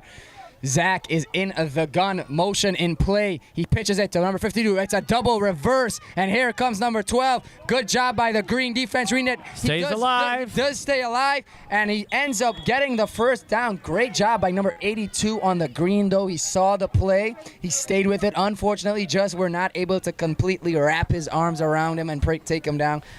Yeah, you got to get that tackle if you're Levi. The block did not come, and you have to do that. It was 3rd and short, would be 4th down, and now it is no longer that. It is 1st down and 10, and basically 1st down and goal as to get the first down. It is 1st down and 10. They're on the 17-yard line, and great movement by 12 for Blue to wiggle his way out of danger there. That was Dylan Allen on a solid play. Zach Brandenburg gets under center. The snap. What do we have? We have a false start. We have a penalty on the defense lining up offsides. It's going to be 5-yard penalty. And they in this realm, they always stop the play as soon as the ball is snapped if there's an offsides. And great job by our Zebra crew. Fantastic job of keeping order here. I tell you what, we like to call out mistakes that we think they make from time to time, but that is not a job that I would envy doing. It seems like a lot of things that these guys not only have to know, but they have to focus on so many aspects of the game at once, and they can do 10 things right, but if they do one thing wrong, we're right there to point it out. Yep, it does not matter what sport it is. It seems as if in our minds and everyone's minds, the refs are always wrong. But thank you to the Zebra team. Done a great job this week. Zach under center. Let's see what happens here. It is a handoff right there to number 5. He had nothing. Great job by the defense swallowing up that hole. Number 89 with the defense. Great to see him making that tackle. He was the guy that was just down and being checked on. So he's back on the field now. He's healthy and he's ready to go. Number 89 on the Green team, that is Brayton Welch. Yep, way to wrap him up and bring him to the ground. There's different types of players. There's players that don't wrap up and they try and just kind of pull guys down. That doesn't usually work. There's guys that wrap other players up and then hope that they fall. But he didn't just wrap them up. He pulled him to the ground. Solid tackle there. 4 minutes left in the second quarter. Zach under center. Ball is snapped. It is a pitch back to Sam the Man. Can I just remind you, there is some laundry. Great tackle in the backfield. Solid tackle by number 27, Alex Ballou. And that's the type of tackle that you make when you just go for the knees. Can we just say one thing, though? Laundry. Keep the detergent on hand because you might just need it. The flags might start flying all over the place. Let's see what the call is. It appears to be on the defense, and one of the coaches for the defense has just thrown his hat. So I'm sure he's not throwing his hat like someone would throw their graduation cap on the day of their graduation. But he has thrown his hat in disgust. But we're still trying to figure out exactly what the call was, and we will work on that for you. Green team do, in fact, call a timeout. Green with the timeout, and so good job. Rep, what was the call there? Legal use of hands. Okay. Yeah, well, the call on that play was defensive illegal use of the hands and with the hands on the helmet, and you're allowed to go at a guy, but if you grab the helmet or get your hand on the wrong part of the helmet, that is a penalty. So that results in a 1st and goal. with 3:28 left to go in the first half. The score is 6-0. Comment down below. We'll give you a second to comment down below who you think is going to win. Is it going to be the Green Machine or the Blue Bark Bulldogs? Brother Cody, what would you like to see the green team do to be able to stop the Blue Bulldogs as they get closer and closer to the goal line? Just get excited. They're in the Super Bowl. They have a chance to take home the trophy, and so they need to remind themselves that. And this is football, and sometimes football is a game that is very energy motivated. And so I want to see the green team on the defense get excited every stop they have, cheer each other on, encourage each other. And let's see if they could stop. It is now first down and goal for the Bulldogs. Yes, and the Bulldogs want to do the exact opposite. Their motion that they've worked on, they've really seemed to got a good grasp on that. They've kind of stayed away from it here as they get closer to the end zone. Let's see what they do here. Brandenburg. Got him to jump offside. With the hard count there. Wow. That's referred to as a hard count in football, where you pretend to snap the ball, but you don't. And man, oh man, they are going to move half the distance to the goal line. They're moving to about the 3-yard line, and it is still first down. And that's just what happens when you have an experienced coaching staff and a quarterback and a disciplined team. That's, some teams are talented. What you want even more than that sometimes is a team that has some discipline. They showed that there. And you know what we say? Shabba dabba day. Can the Bulldogs add to their lead in the second quarter? Only time will tell. The ref are holding up the play for a second here. They're ready to go. Looks like it. The whistle is about to be blown. It is not blown yet, so we are waiting to see what the refs are discussing. Game seems to have really slowed down here between the penalties and the stoppages and the timeouts, but the high-flying action is about to commence. 3:28 left to go in this first half. Zach under center, snap is good. Pitch back to Sam, the man, Samuel. He's trying to get to the edge. He does not quite do so because number 22 makes a touchdown-saving tackle. He's looking like he's a number 82. Sorry about that. He's holding his wrist a little bit. Levi Wilroth with the tackle there. And, way to get to the edge. Makes you a little nervous if you're the Blue coach to see him take so many steps backwards. That oftentimes comes back to bite you, but it did not in that particular play. And if I'm the Blue coach, I'm not going to run it to the short side. As you can see, the ball is on the left side of the field. I'm going to run it to the right where there's a lot more room as they split out in their classic I formation with a wide receiver on the right and on the left. Zach, QB sneak, gets in for the touchdown. Seemed to catch the defense completely off guard with that play. They hiked the ball. The defense failed to even move, it seemed like, before Zach Brandenburg was in the end zone.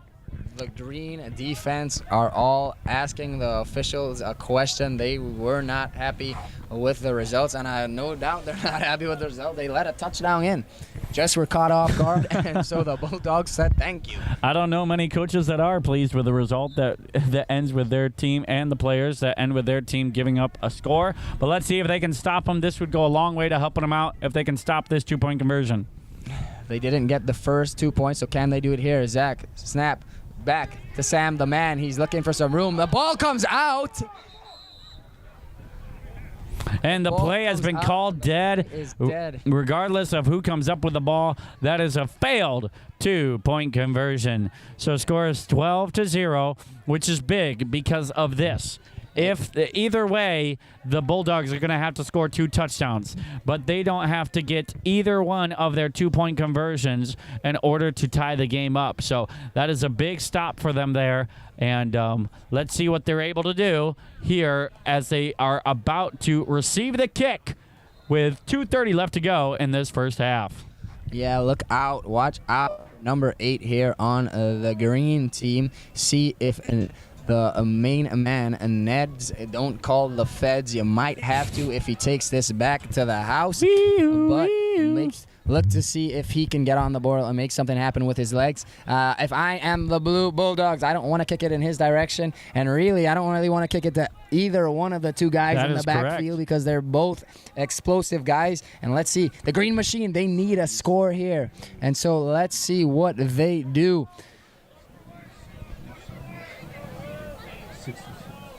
Yeah, Miranda.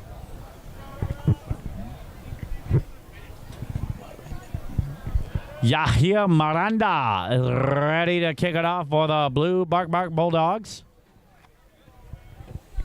Waiting for the signal. It's a solid boot directly into the hands of... Oh, he drops the ball. It is picked up by number 8 for the Green. He's going to the right side, and the Blue Bulldogs are there to stop him as he does get past the 30-yard line down to about the 33. So great awareness there by Ned, the main Ahmad Fed. Dysfunctional kick there, but able to get it to the 33.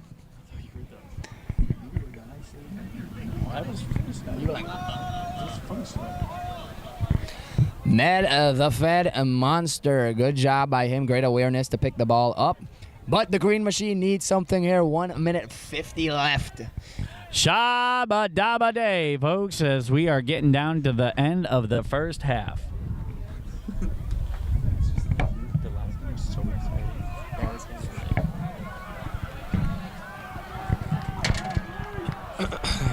Green come out of the huddle with a number 27 lined up under center.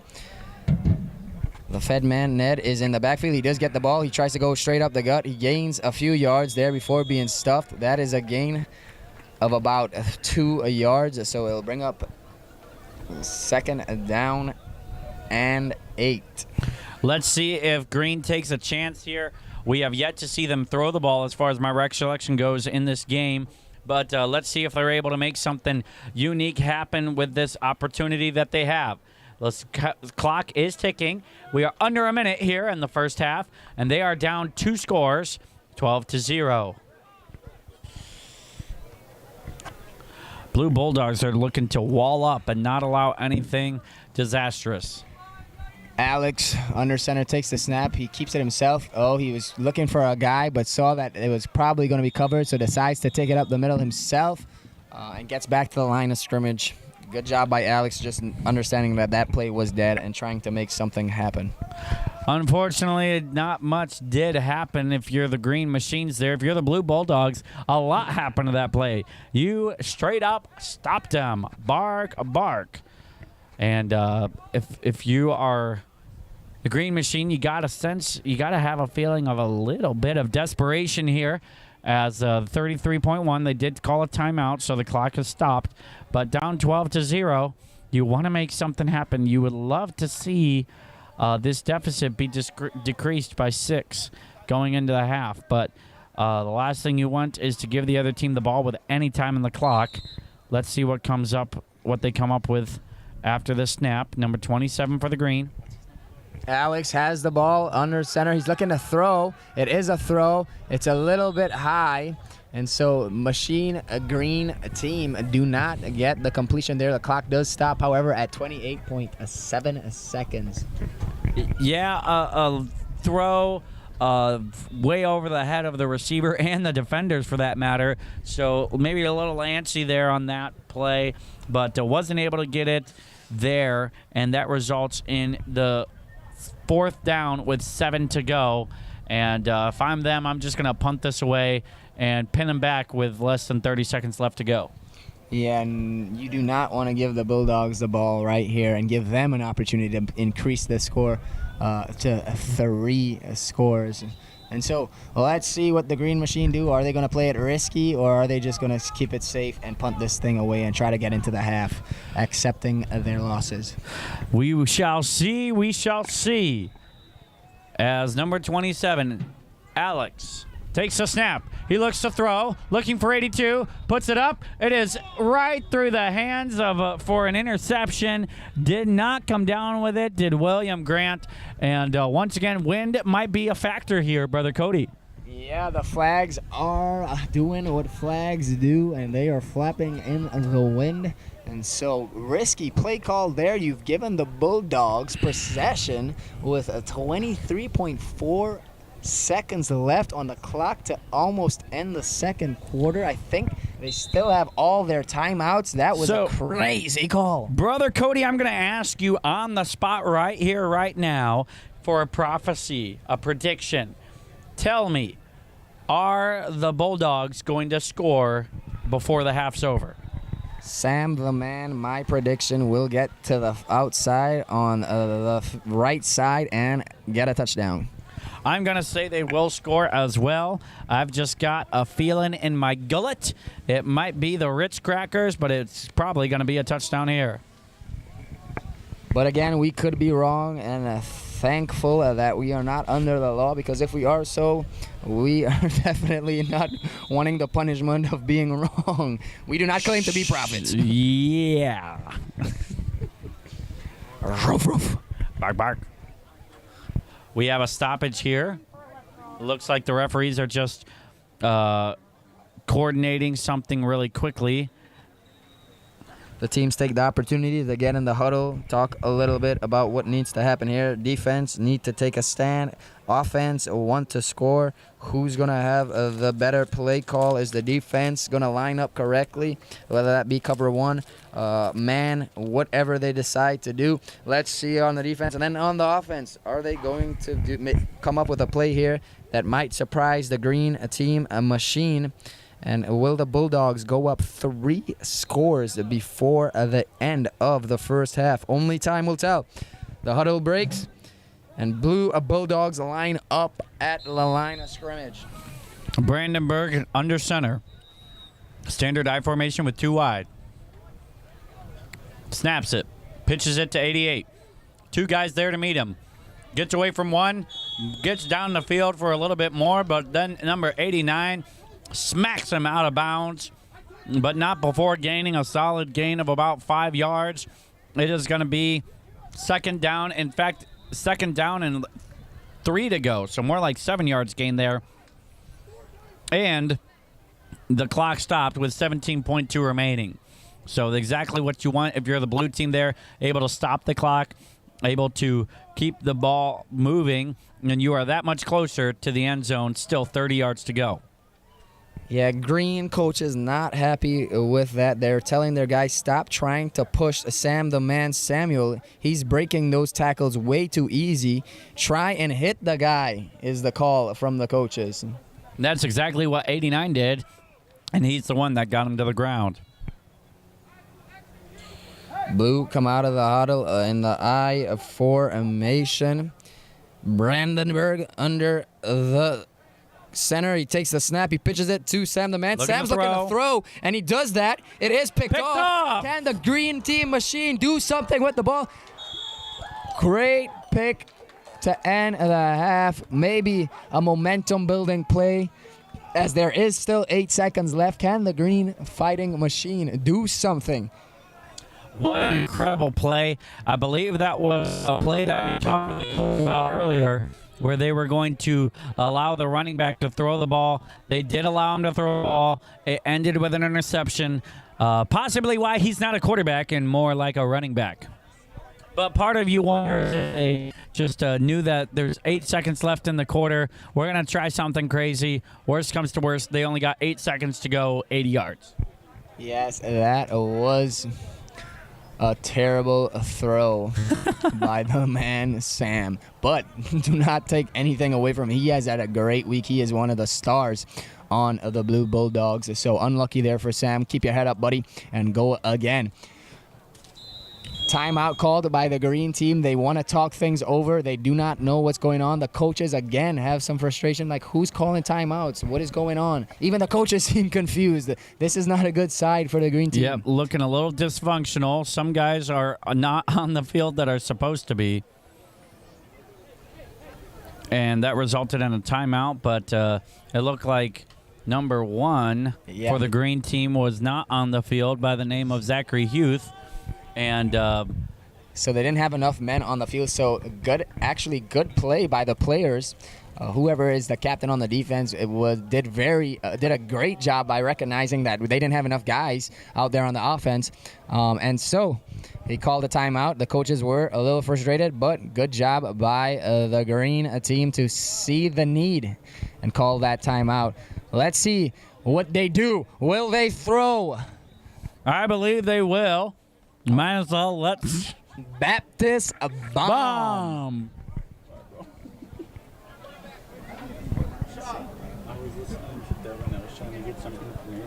One. 8 seconds left in the second quarter. First down and 10. Can they throw a Baptist bomb? Nope, they handed it off to Ned. Ned got the edge, trying to get out of bounds. Does he get out of bounds? The clock's running, and they call a timeout with 0.6 seconds left in the second quarter. Ned wanting to get as much as he could out of that play. They did not call. They end up not calling the timeout, so that is halftime, folks. Halftime, and the score ends with 12-0. Who's in the lead? The Bulldogs. Brother Reardon, tell the people what they must do at this halftime break. Now's the time to check on the chickens, as I like to say, and make sure that everything's all made in the shade with Kool-Aid, and make sure that things are going lemon, easy peasy lemon squeezy. You know what I mean, jelly beans. So like, comment, share, subscribe. Make sure to let everybody know about the stream, and we'll do a couple of the shout-outs here. We have a shout-out from Joshua Neds, watching from Washington. Watching from Texas. A lot of people saying go blue, go green, and so we do appreciate y'all. We're going to do top 10 plays. Right now for you, we have something special here. Because we've had a full week of football camp, we are actually going to show y'all some of the best plays this week. So make sure and stay locked in for that. Y'all will not want to miss that. A lot of explosive plays. So we're about to show you top 10 plays. Enjoy.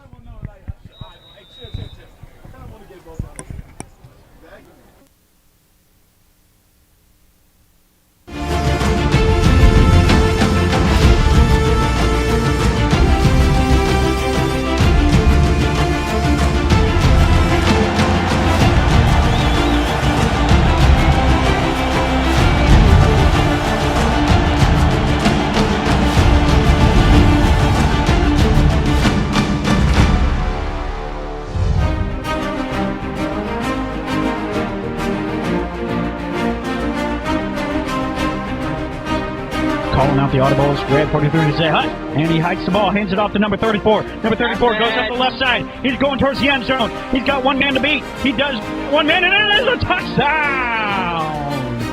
I say touch, you say down. It is a touchdown.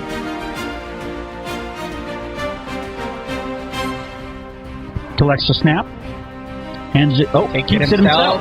Looking for the outside. Open. Can he get there? Gets around the corner. Whoa! And have added to the lead. Say it with me on 3. No flag. We need to get a touchdown to win. Number 20 is about to success. The ball snaps. He pushes out the 8. He's off to his right. He's got some room. He gets back inside, and that is a touchdown. Touchdown, Blue Bulldogs.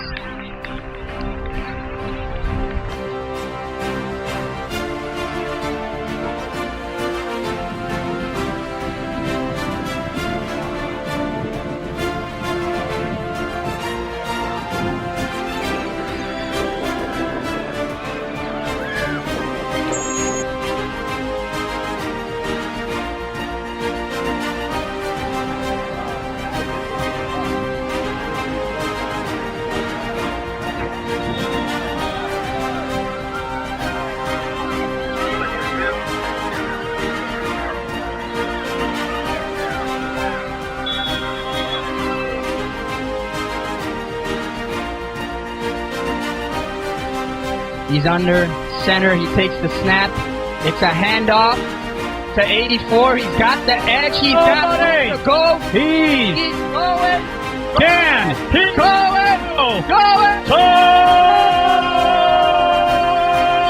touchdown? Anthony Saldaseri with the run of his life there.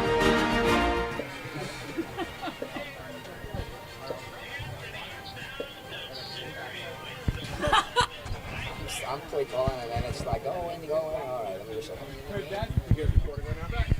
All right, we are back. And so we will make sure to get you more of that top 10 play as soon as we can. But we don't want y'all to miss any of the action here. The kickoff is about to commence. And so stay tuned. Can the green team fighting machine get a defensive stop here because they're kicking it off, but then get 2 touchdowns on the board. The kick is in the air. It is a good kick. Number 52 is underneath it, and he is running up the sideline. He has some room. He's breaking some tackles. Great return by number 50.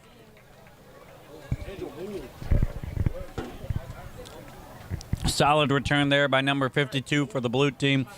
You and I both know him as Elijah Marquette. And if you're the blue team, you just want to keep your pedal to the metal and increase this lead as much as you can. This is the Super Bowl. This is the last chance these guys will have this week until next year to claim themselves as Super Bowl champions. So they're going to give it everything they've got, and we are happy to be here with you folks, enjoying it all. Shout out to McCombs, number 87. We are seeing those comments. Keep commenting, liking, and sharing. The snap, the handoff, it is Sam the man. He did try to get to the outside. Great tackle there by number 8 on the defense. That is Ned the Fed, because he said, you're going nowhere. I'm going to put you under arrest and take you down. Wee-oo.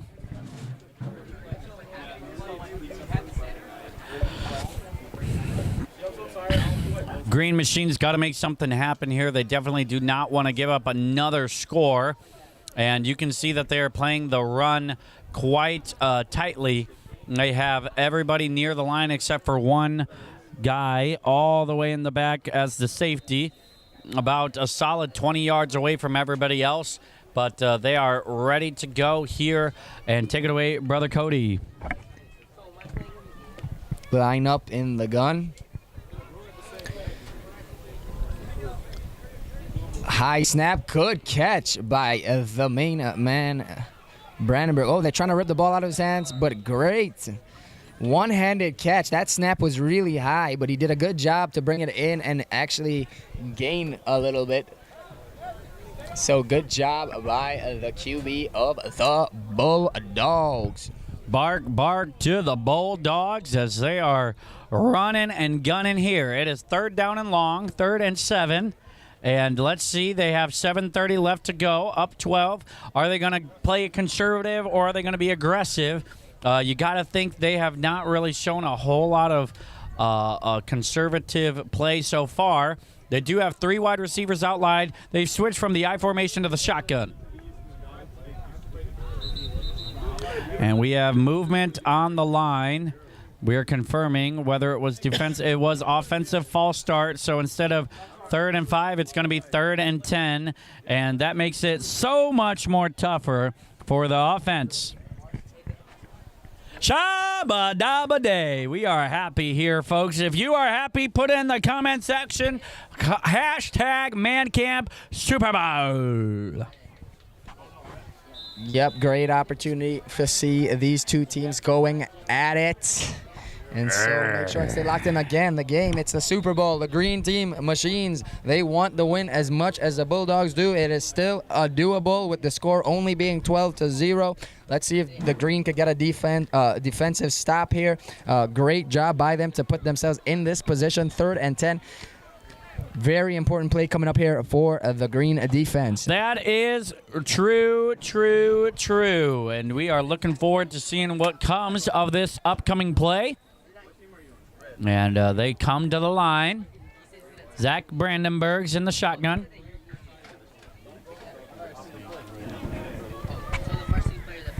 Brandenburg takes a snap. He pitches it to 88. He cuts outfield. Now he tries to cut outfield. Oh, the ball's on the ground. And Green is trying to fall on top of it. And they do have the ball. And the Green Machine here with a turnover. over. There are, however, some laundry on the field. We will wait to see if that call helps the blue team or if it just doesn't matter. 2 flags on the field. Let's see what the call is. It is the green team Fighting Machines ball. The flags were on the offense. It was a illegal block in the back on blue, so they declined. The ball stays with green now, and so it is first down and 10. Exactly what the green team needed going into this half. That is exactly what the green team needed, and they have Mr. Momentum sitting on their sideline right now. Let's see if they can take advantage of it. First and 10, 49-yard line. They got less than 5 minutes remaining. They need to make something happen. Number 27, you and I both know him as Alex Ballou. Under center with 2 tight ends, 1 back, and 2 wide.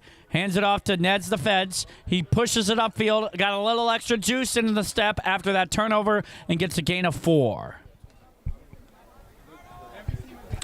And nothing pumps a team up like a score or a turnover. And a lot of these guys don't just play defense, they play offense too. So they're not energized on the sidelines, they're energized on the field. And the blue team, there 2 things can happen after an interception. You can either say, or a fumble or a turnover, you can either say, okay, we got to heighten our senses and not let that happen again.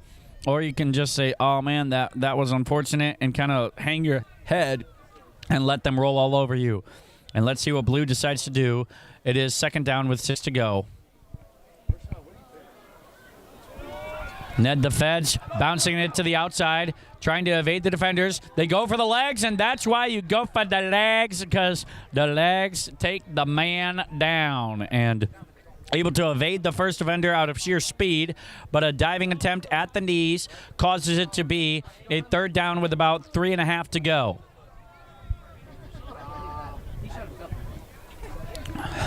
If you're the green machine, there's nothing that's more demoralizing. There's few things that are more demoralizing than when you go through interception or a turnover, and then you immediately just do nothing with the ball. So they're facing a 3-and-out here. Are they going to overcome that and get a first down, or will the ball just end up back into the hands of the Blue Bulldogs? Watch the ball is what they're saying. Just anticipate some misdirection, and they are anticipating whatever may come their way. Once again, 2 wide receivers split out wide. One of the wide receivers is split way out wide, making it seem like they're just trying to get a defender out of the way. I'm going to assume it's a run play here. Oh my goodness, what an incredible play. As soon as the ball was snapped, number 48 for the blue team just reached across the offensive line, grabbed the shoulder pad to the quarterback before he could even take 1 step back, and that resulted in a tackle. That is a tackle by none other than Patrick Walker. Can we get Patrick Walker on the screen? What an incredible play. I don't think I've ever seen that before at any level of football. And that's an important reason as to why you have to mix up your snap count. It is 4th down now with 3 to go. But if you always snap it the same way every single time, they anticipate that. And an incredible play there by Patrick Walker. Unfortunately for Ned, the Fed grits the handoff and slips and falls without even being touched, and they are down. That is a turnover on downs for your green machine. Yeah, you would have hoped that the green machine could have done something there on that possession there, Brother Andrew, after getting the momentum shift with taking the ball. And now the Blue Bulldogs regain the possession. And so let's see if the green team Fighting Machine could do something here on the defense again to try and get the ball back in their hands. Let's see what the Blue Bulldogs have coming out of the huddle.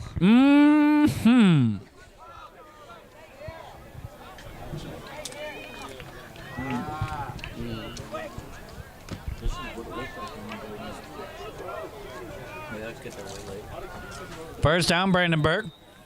Grabs it and runs it himself. Gets a couple of yards. Is met by contact, but continues to move the legs. And just moving the pile. And what ended up as a 1-yard gain ends up to be a gain of about 7. Incredible play. Resulting in less than 40 seconds left to go in the game. Excuse me, in the third quarter. It is going to be second and short. Yeah, great effort there by Brandenburg, keeping the play alive, making sure that he is going for a drive. He was taking people with him. He had passengers in the front and back seat. He was taking people everywhere with him.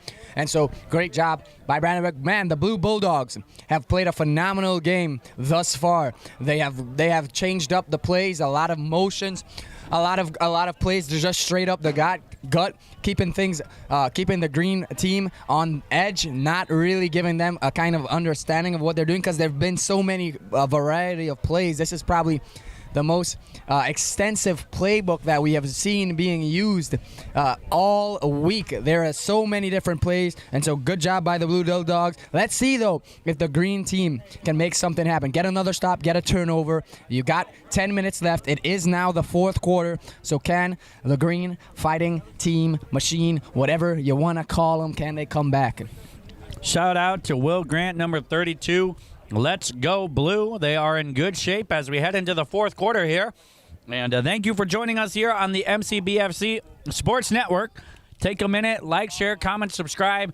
Do something with us on the stream. We will be back with you in a moment for the fourth quarter.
Shabba dabba day, ladies and gents. As we go to the fourth quarter, 10 minutes on El Claco. And it is second down with 2 yards to go for the old Blue Bark Bulldogs. Up 12-0. Zachy Brandyberg is about to take the snap. Take it away, coach. Hey! Why call plays if the other team will just get a penalty for you? And with that hard count there, coming out of the first neutral zone infraction by the green team, and so the blue get him on the hard count. The Blue Bulldogs have done this twice now. Again, really methodical game plan by Blue, picking the team apart, doing so many plays that we have never seen in this division. They saved all the best for last, and so Bulldogs looking impressive. Yeah, coming out of the timeout there, or excuse me, the end of the quarter, a long break that they got there gave them time to think of what was the best way to try and get this first down. After going through the options, they thought, let's try a hard count, and if they jump off sides, shabba dabba day, Snap. let's make our It is day. hand off to Sam, the man. He's trying to get to the edge. He's green. Good job by Ned the Fed, just holding on. Shee!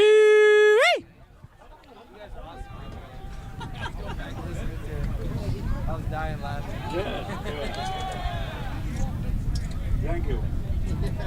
Shout out to AJ Nichols. He's giving us a shout out, but let me just do this right now. Shout out to him and his group. They have a new men's group out there, the Goodly Heritage, good Christian music. Make sure and stream their music. It is a great group of guys, love the Lord, and they don't want to do anything but just please the Lord with how they sing. And so shout out to that group. Check them out, Goodly Heritage. Download, buy it, stream it, share it, like it. Everything. Hashtag Shabadaba Heritage in the comments. Now we owe you guys. You let me announce? Sure. Here, what do you want to say? Get out of here, Bo. All right. Under center takes the snap. Oh, the fake. Brandenburg fakes it. He's got room. He's got the stiff arm. to the face. And then smacked after gaining the first down. But great job by the Brandonator. Bark. Seriously, though, a tremendous stiff arm there from Zachy B in order to get the first down. A great fake on the pitch. But then Josh the Neds Feds knocking into him, putting the handcuffs on and wrapping him down to the ground. Solid play from both sides of the ball, resulting in a first down and 10. Listen, with the clock continuing to tick. We've seen all week that Ned the Fed could get it done on offense, but today he's stepping up on defense, and he is living up to the name. He's taking people to jail. Clink. Bergie boy. From the gun, passes it to Sam, the man, Samuel. He's getting to the edge, and he gains about 2 yards. Again, guess who is in the area? Didn't get the hit there, but the Fed man was saying, I want ya. Come get some. But you know what's happening for the Blue Bulldogs? Exactly what they want to have happen. Tick. Tock. Tick. Tock. Ticky, ticky. Tock, tock. Time is coming off the clock, folks.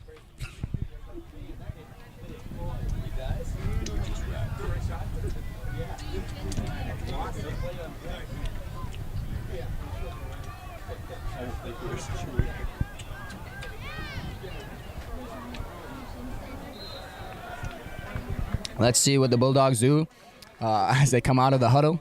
And so they have been calling exciting plays all game. And so can they keep you on the seat of your chair at home? If they are keeping you on the seat end of your chair, make sure and comment a seat.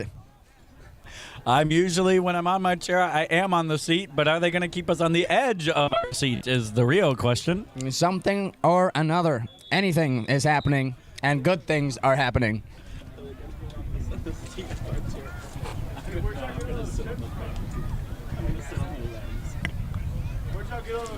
All right, another timeout here. Just trying to come up with the best possible way to seal this game. The Bulldogs are barking, as their coach says.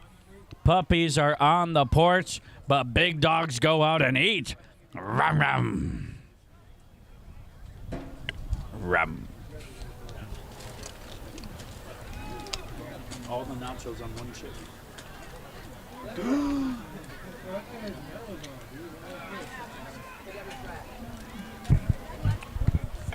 There is a timeout on the field, and so our coaches always take this opportunity, as you see on your screen, to give some instruction, maybe some encouragement, maybe some rebuke. Let's see, can the green team hold them off? Again, time is going tick-tock. Ticky-ticky. Tock. And so Ticky let's tock. see what the Bulldogs do here. It is 2nd down and 7. Can they get the first down? Can the green team stop them? Only time will tell, and time is approaching right now. In the shotgun, one of the rare points this game. And with the motion, gets it to 52, tries to get to the outside, and twisting around. Once again, who tackled him other than Ned the Fed. Take him to prison, Ned. Take him to prison. Clink, clank. It is 3rd down now. It is less than 7 minutes remaining. 12-0 is the score. The ball is on the 24. If ever there was a guy to get MVP on the losing team, I'm telling you what, Ned is making a case for himself. He is all over the defense. Not giving up, continuing to fight. Love to see it. So let's see what the Bulldogs do here on 3rd down and 5 minutes and 50 seconds left to go in the 4th quarter. Green team need to get a stop here. They are fighting the clock right now. In the shotgun is Brandenburg. Brandenburg. Oh, the play's called dead. There is, say it with me, there is some laundry. Laundry on the field. We call that a false start. A weird rule that they have in football is that you're not allowed to move before the play begins, and that's exactly what they did.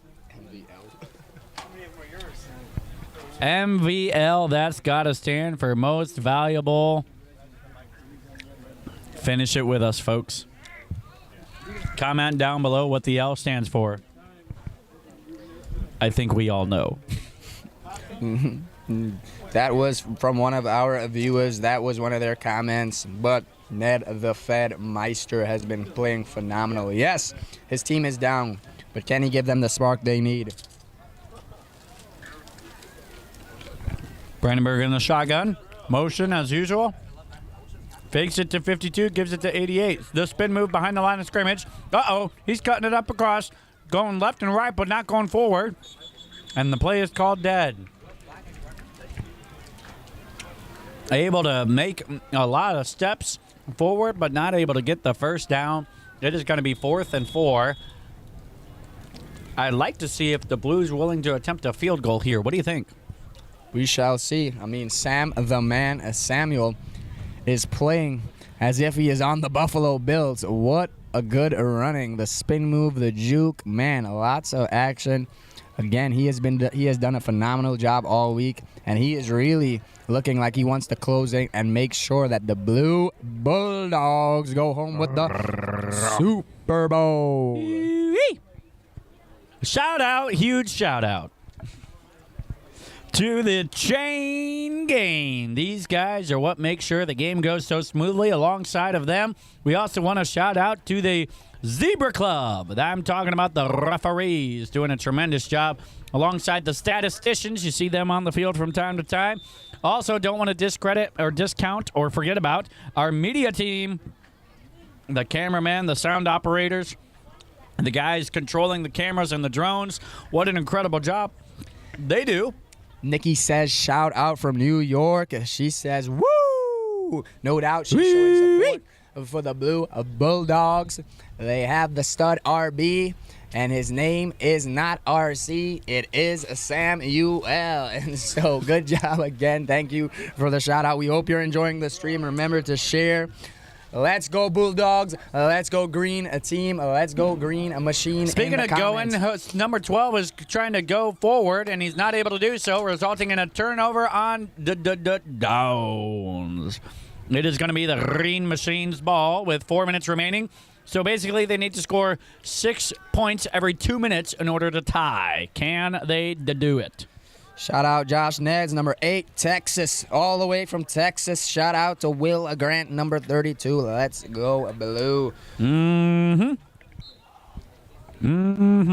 we have more exciting football to be played later this afternoon. We will take a break after this game. And we will be back here around 3:45 for 1:45 for the JV game. Sorry about that. Rather, Andrew Reardon is messing me up, so he will take over because he just wants to have an opportunity to talk. 1:45 is the next game. We are excited to have you along there with us come time for it. It will be the Junior Varsity Super Bowl. And then at 3:30 will be the Varsity Super Bowl. So the green team, the clock is against them. There's 3 minutes, 5, 4, 3 minutes flat seconds left. And let's see, can Ned the Fed be the spark on offense that the green fighting team machine, and they are fighting right now. They need to fight for their lives. They need to get down the field, score a touchdown, get a turnover, score another one. And all they need is a 2-point conversion in one of those scores, and they will win. Let's see if they can get a score on the board in this possession. Yes, yes, yes. And they get to the line of scrimmage right now.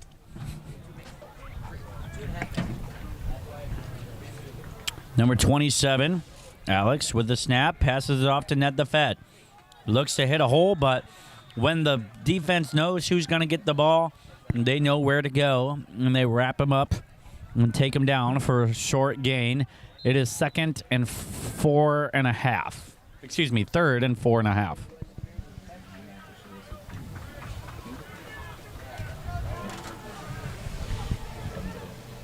Hey, what time? My parents are asking on the comments what time to pick up the Please be in prayer for us as we have lunch and then, chapel right after this.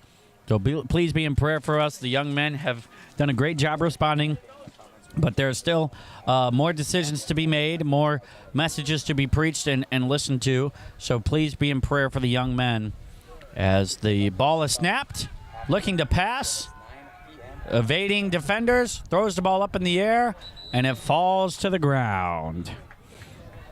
Nothing happening there, Brother Cody, as we get to 4th down. 4th down and 4 to go with 1:25 on the clock. What are you expecting to see here on this 4th down play? Miss Denton asked when to pick up the boys, 9 after the service or 10 after the dinner. Really, that would just be up to you. You are correct, though. 9 is after the service, and 10 is thing. I know there is awards and all that good stuff, honestly, though, it would be up to you. It really doesn't matter. You are the parent, and we like to give the parents the authority on those decisions. Mm-hmm. Andrew, what have you seen this game that the green team have done that they could at least hold their head up? They have played a great game. They're in the Super Bowl for a reason. They've played well all week. And so what have you seen out there that you did like, you saw, that's something that caught your eye? Well, number one, defensively, they did a great job of getting to the guys. And we saw some great plays. Only gave up 2 scores, did not give up any 2-point conversions, but great play overall defensively from the green team. But the blue team really just, in my humble opinion, was the better team. They were faster, they were stronger, they were more disciplined, and the coaching for both teams was tremendous. But it all comes down as who makes the least amount of mistakes, really. That's really who ends up winning these games, and for this game, it appears to be blue. Right, and the coaches at this point are doing a good job just getting subs in, making sure everybody gets a few extra minutes. At this point, they probably are settled in their mind that the Blue Bulldogs will win. And so, good job getting everybody out there, getting people involved, making sure that everyone plays. And so, I'm sure the players appreciate that. And here we go, Ned the Fed breaks it outside. Can he get away? He does have some speed. Good touchdown saving tackle. There is a flag, however. Somebody say it with me. Laundry.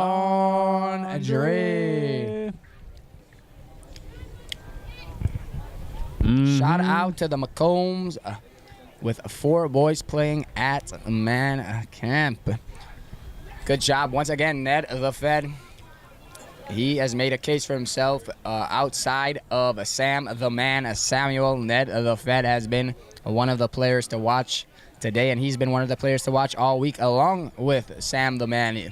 And so, got a few young guys here in this division that have played some really solid football, and definitely something to build on for next year. So if they're in this division, it probably means they have the opportunity to be back next year. And so make sure and send them. Again, registration opens like 2 weeks after man camp. That's good, Brother Cody. Hey, man.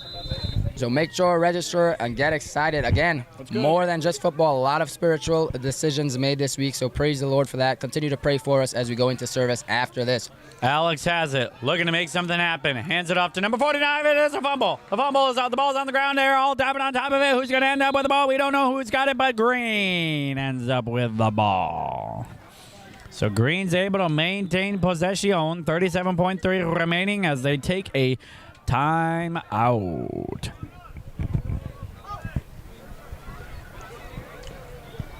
So again, let me just remind you of the upcoming schedule. We have the chapel service coming up next. Lunch after that. Then the JV Super Bowl. And JV is going to be exciting. You do not want to miss that. There is a 3-way tie. So there's going to be a 3-way playoff to make the Super Bowl.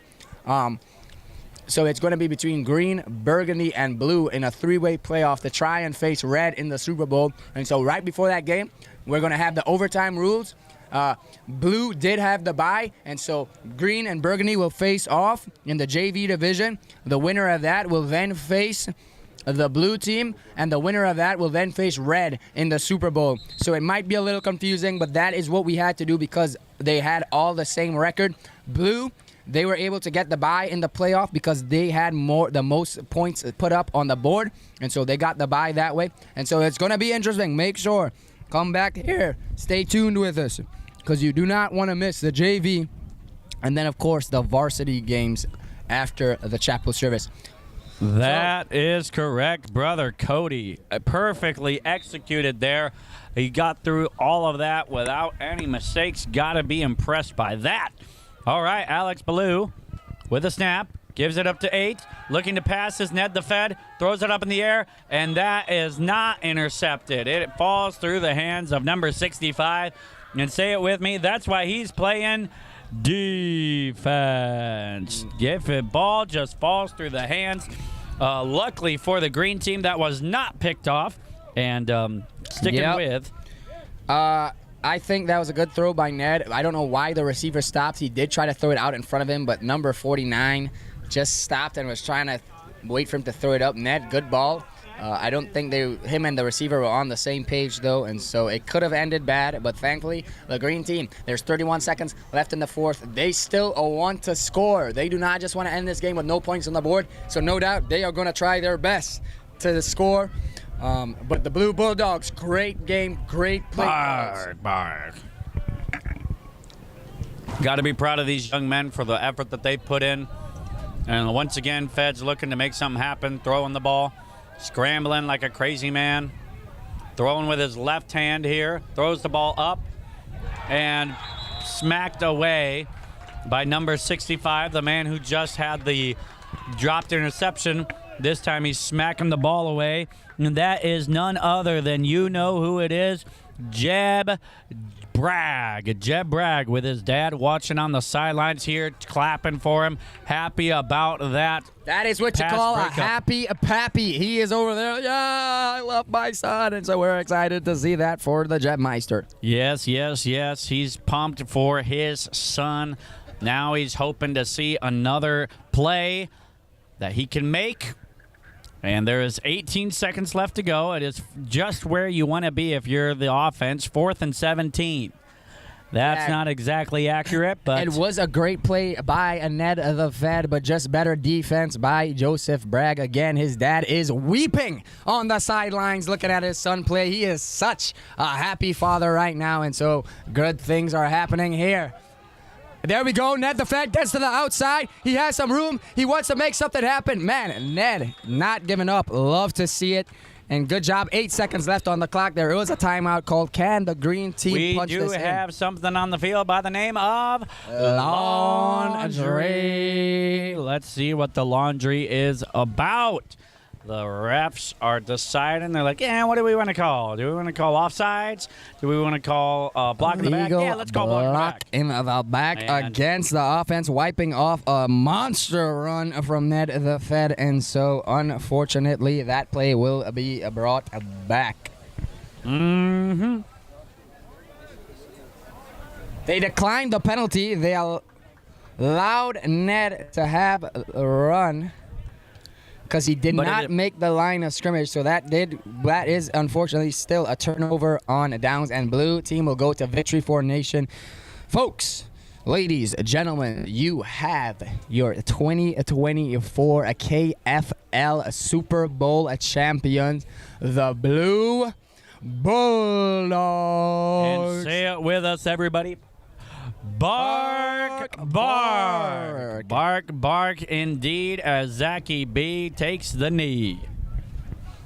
And you know what we like to say? Yabba dabba day. Give it up for your champions from the KFL League. It is none other than the Blue Bulldogs. Make sure and be back with us 1:45 for that JV game. You will not want to miss it. Signing out from the commentary booth, Andrew Reardon, myself, Cody Ferreira. Thank you for being with us. Be back 1:45. Share the stream, like, comment. We do appreciate it. We do like to see the shout outs. And so make sure, be with us. Be back here with the JV gang. Signing off from the NCBFC Sports Network. We'll see ya 1:45.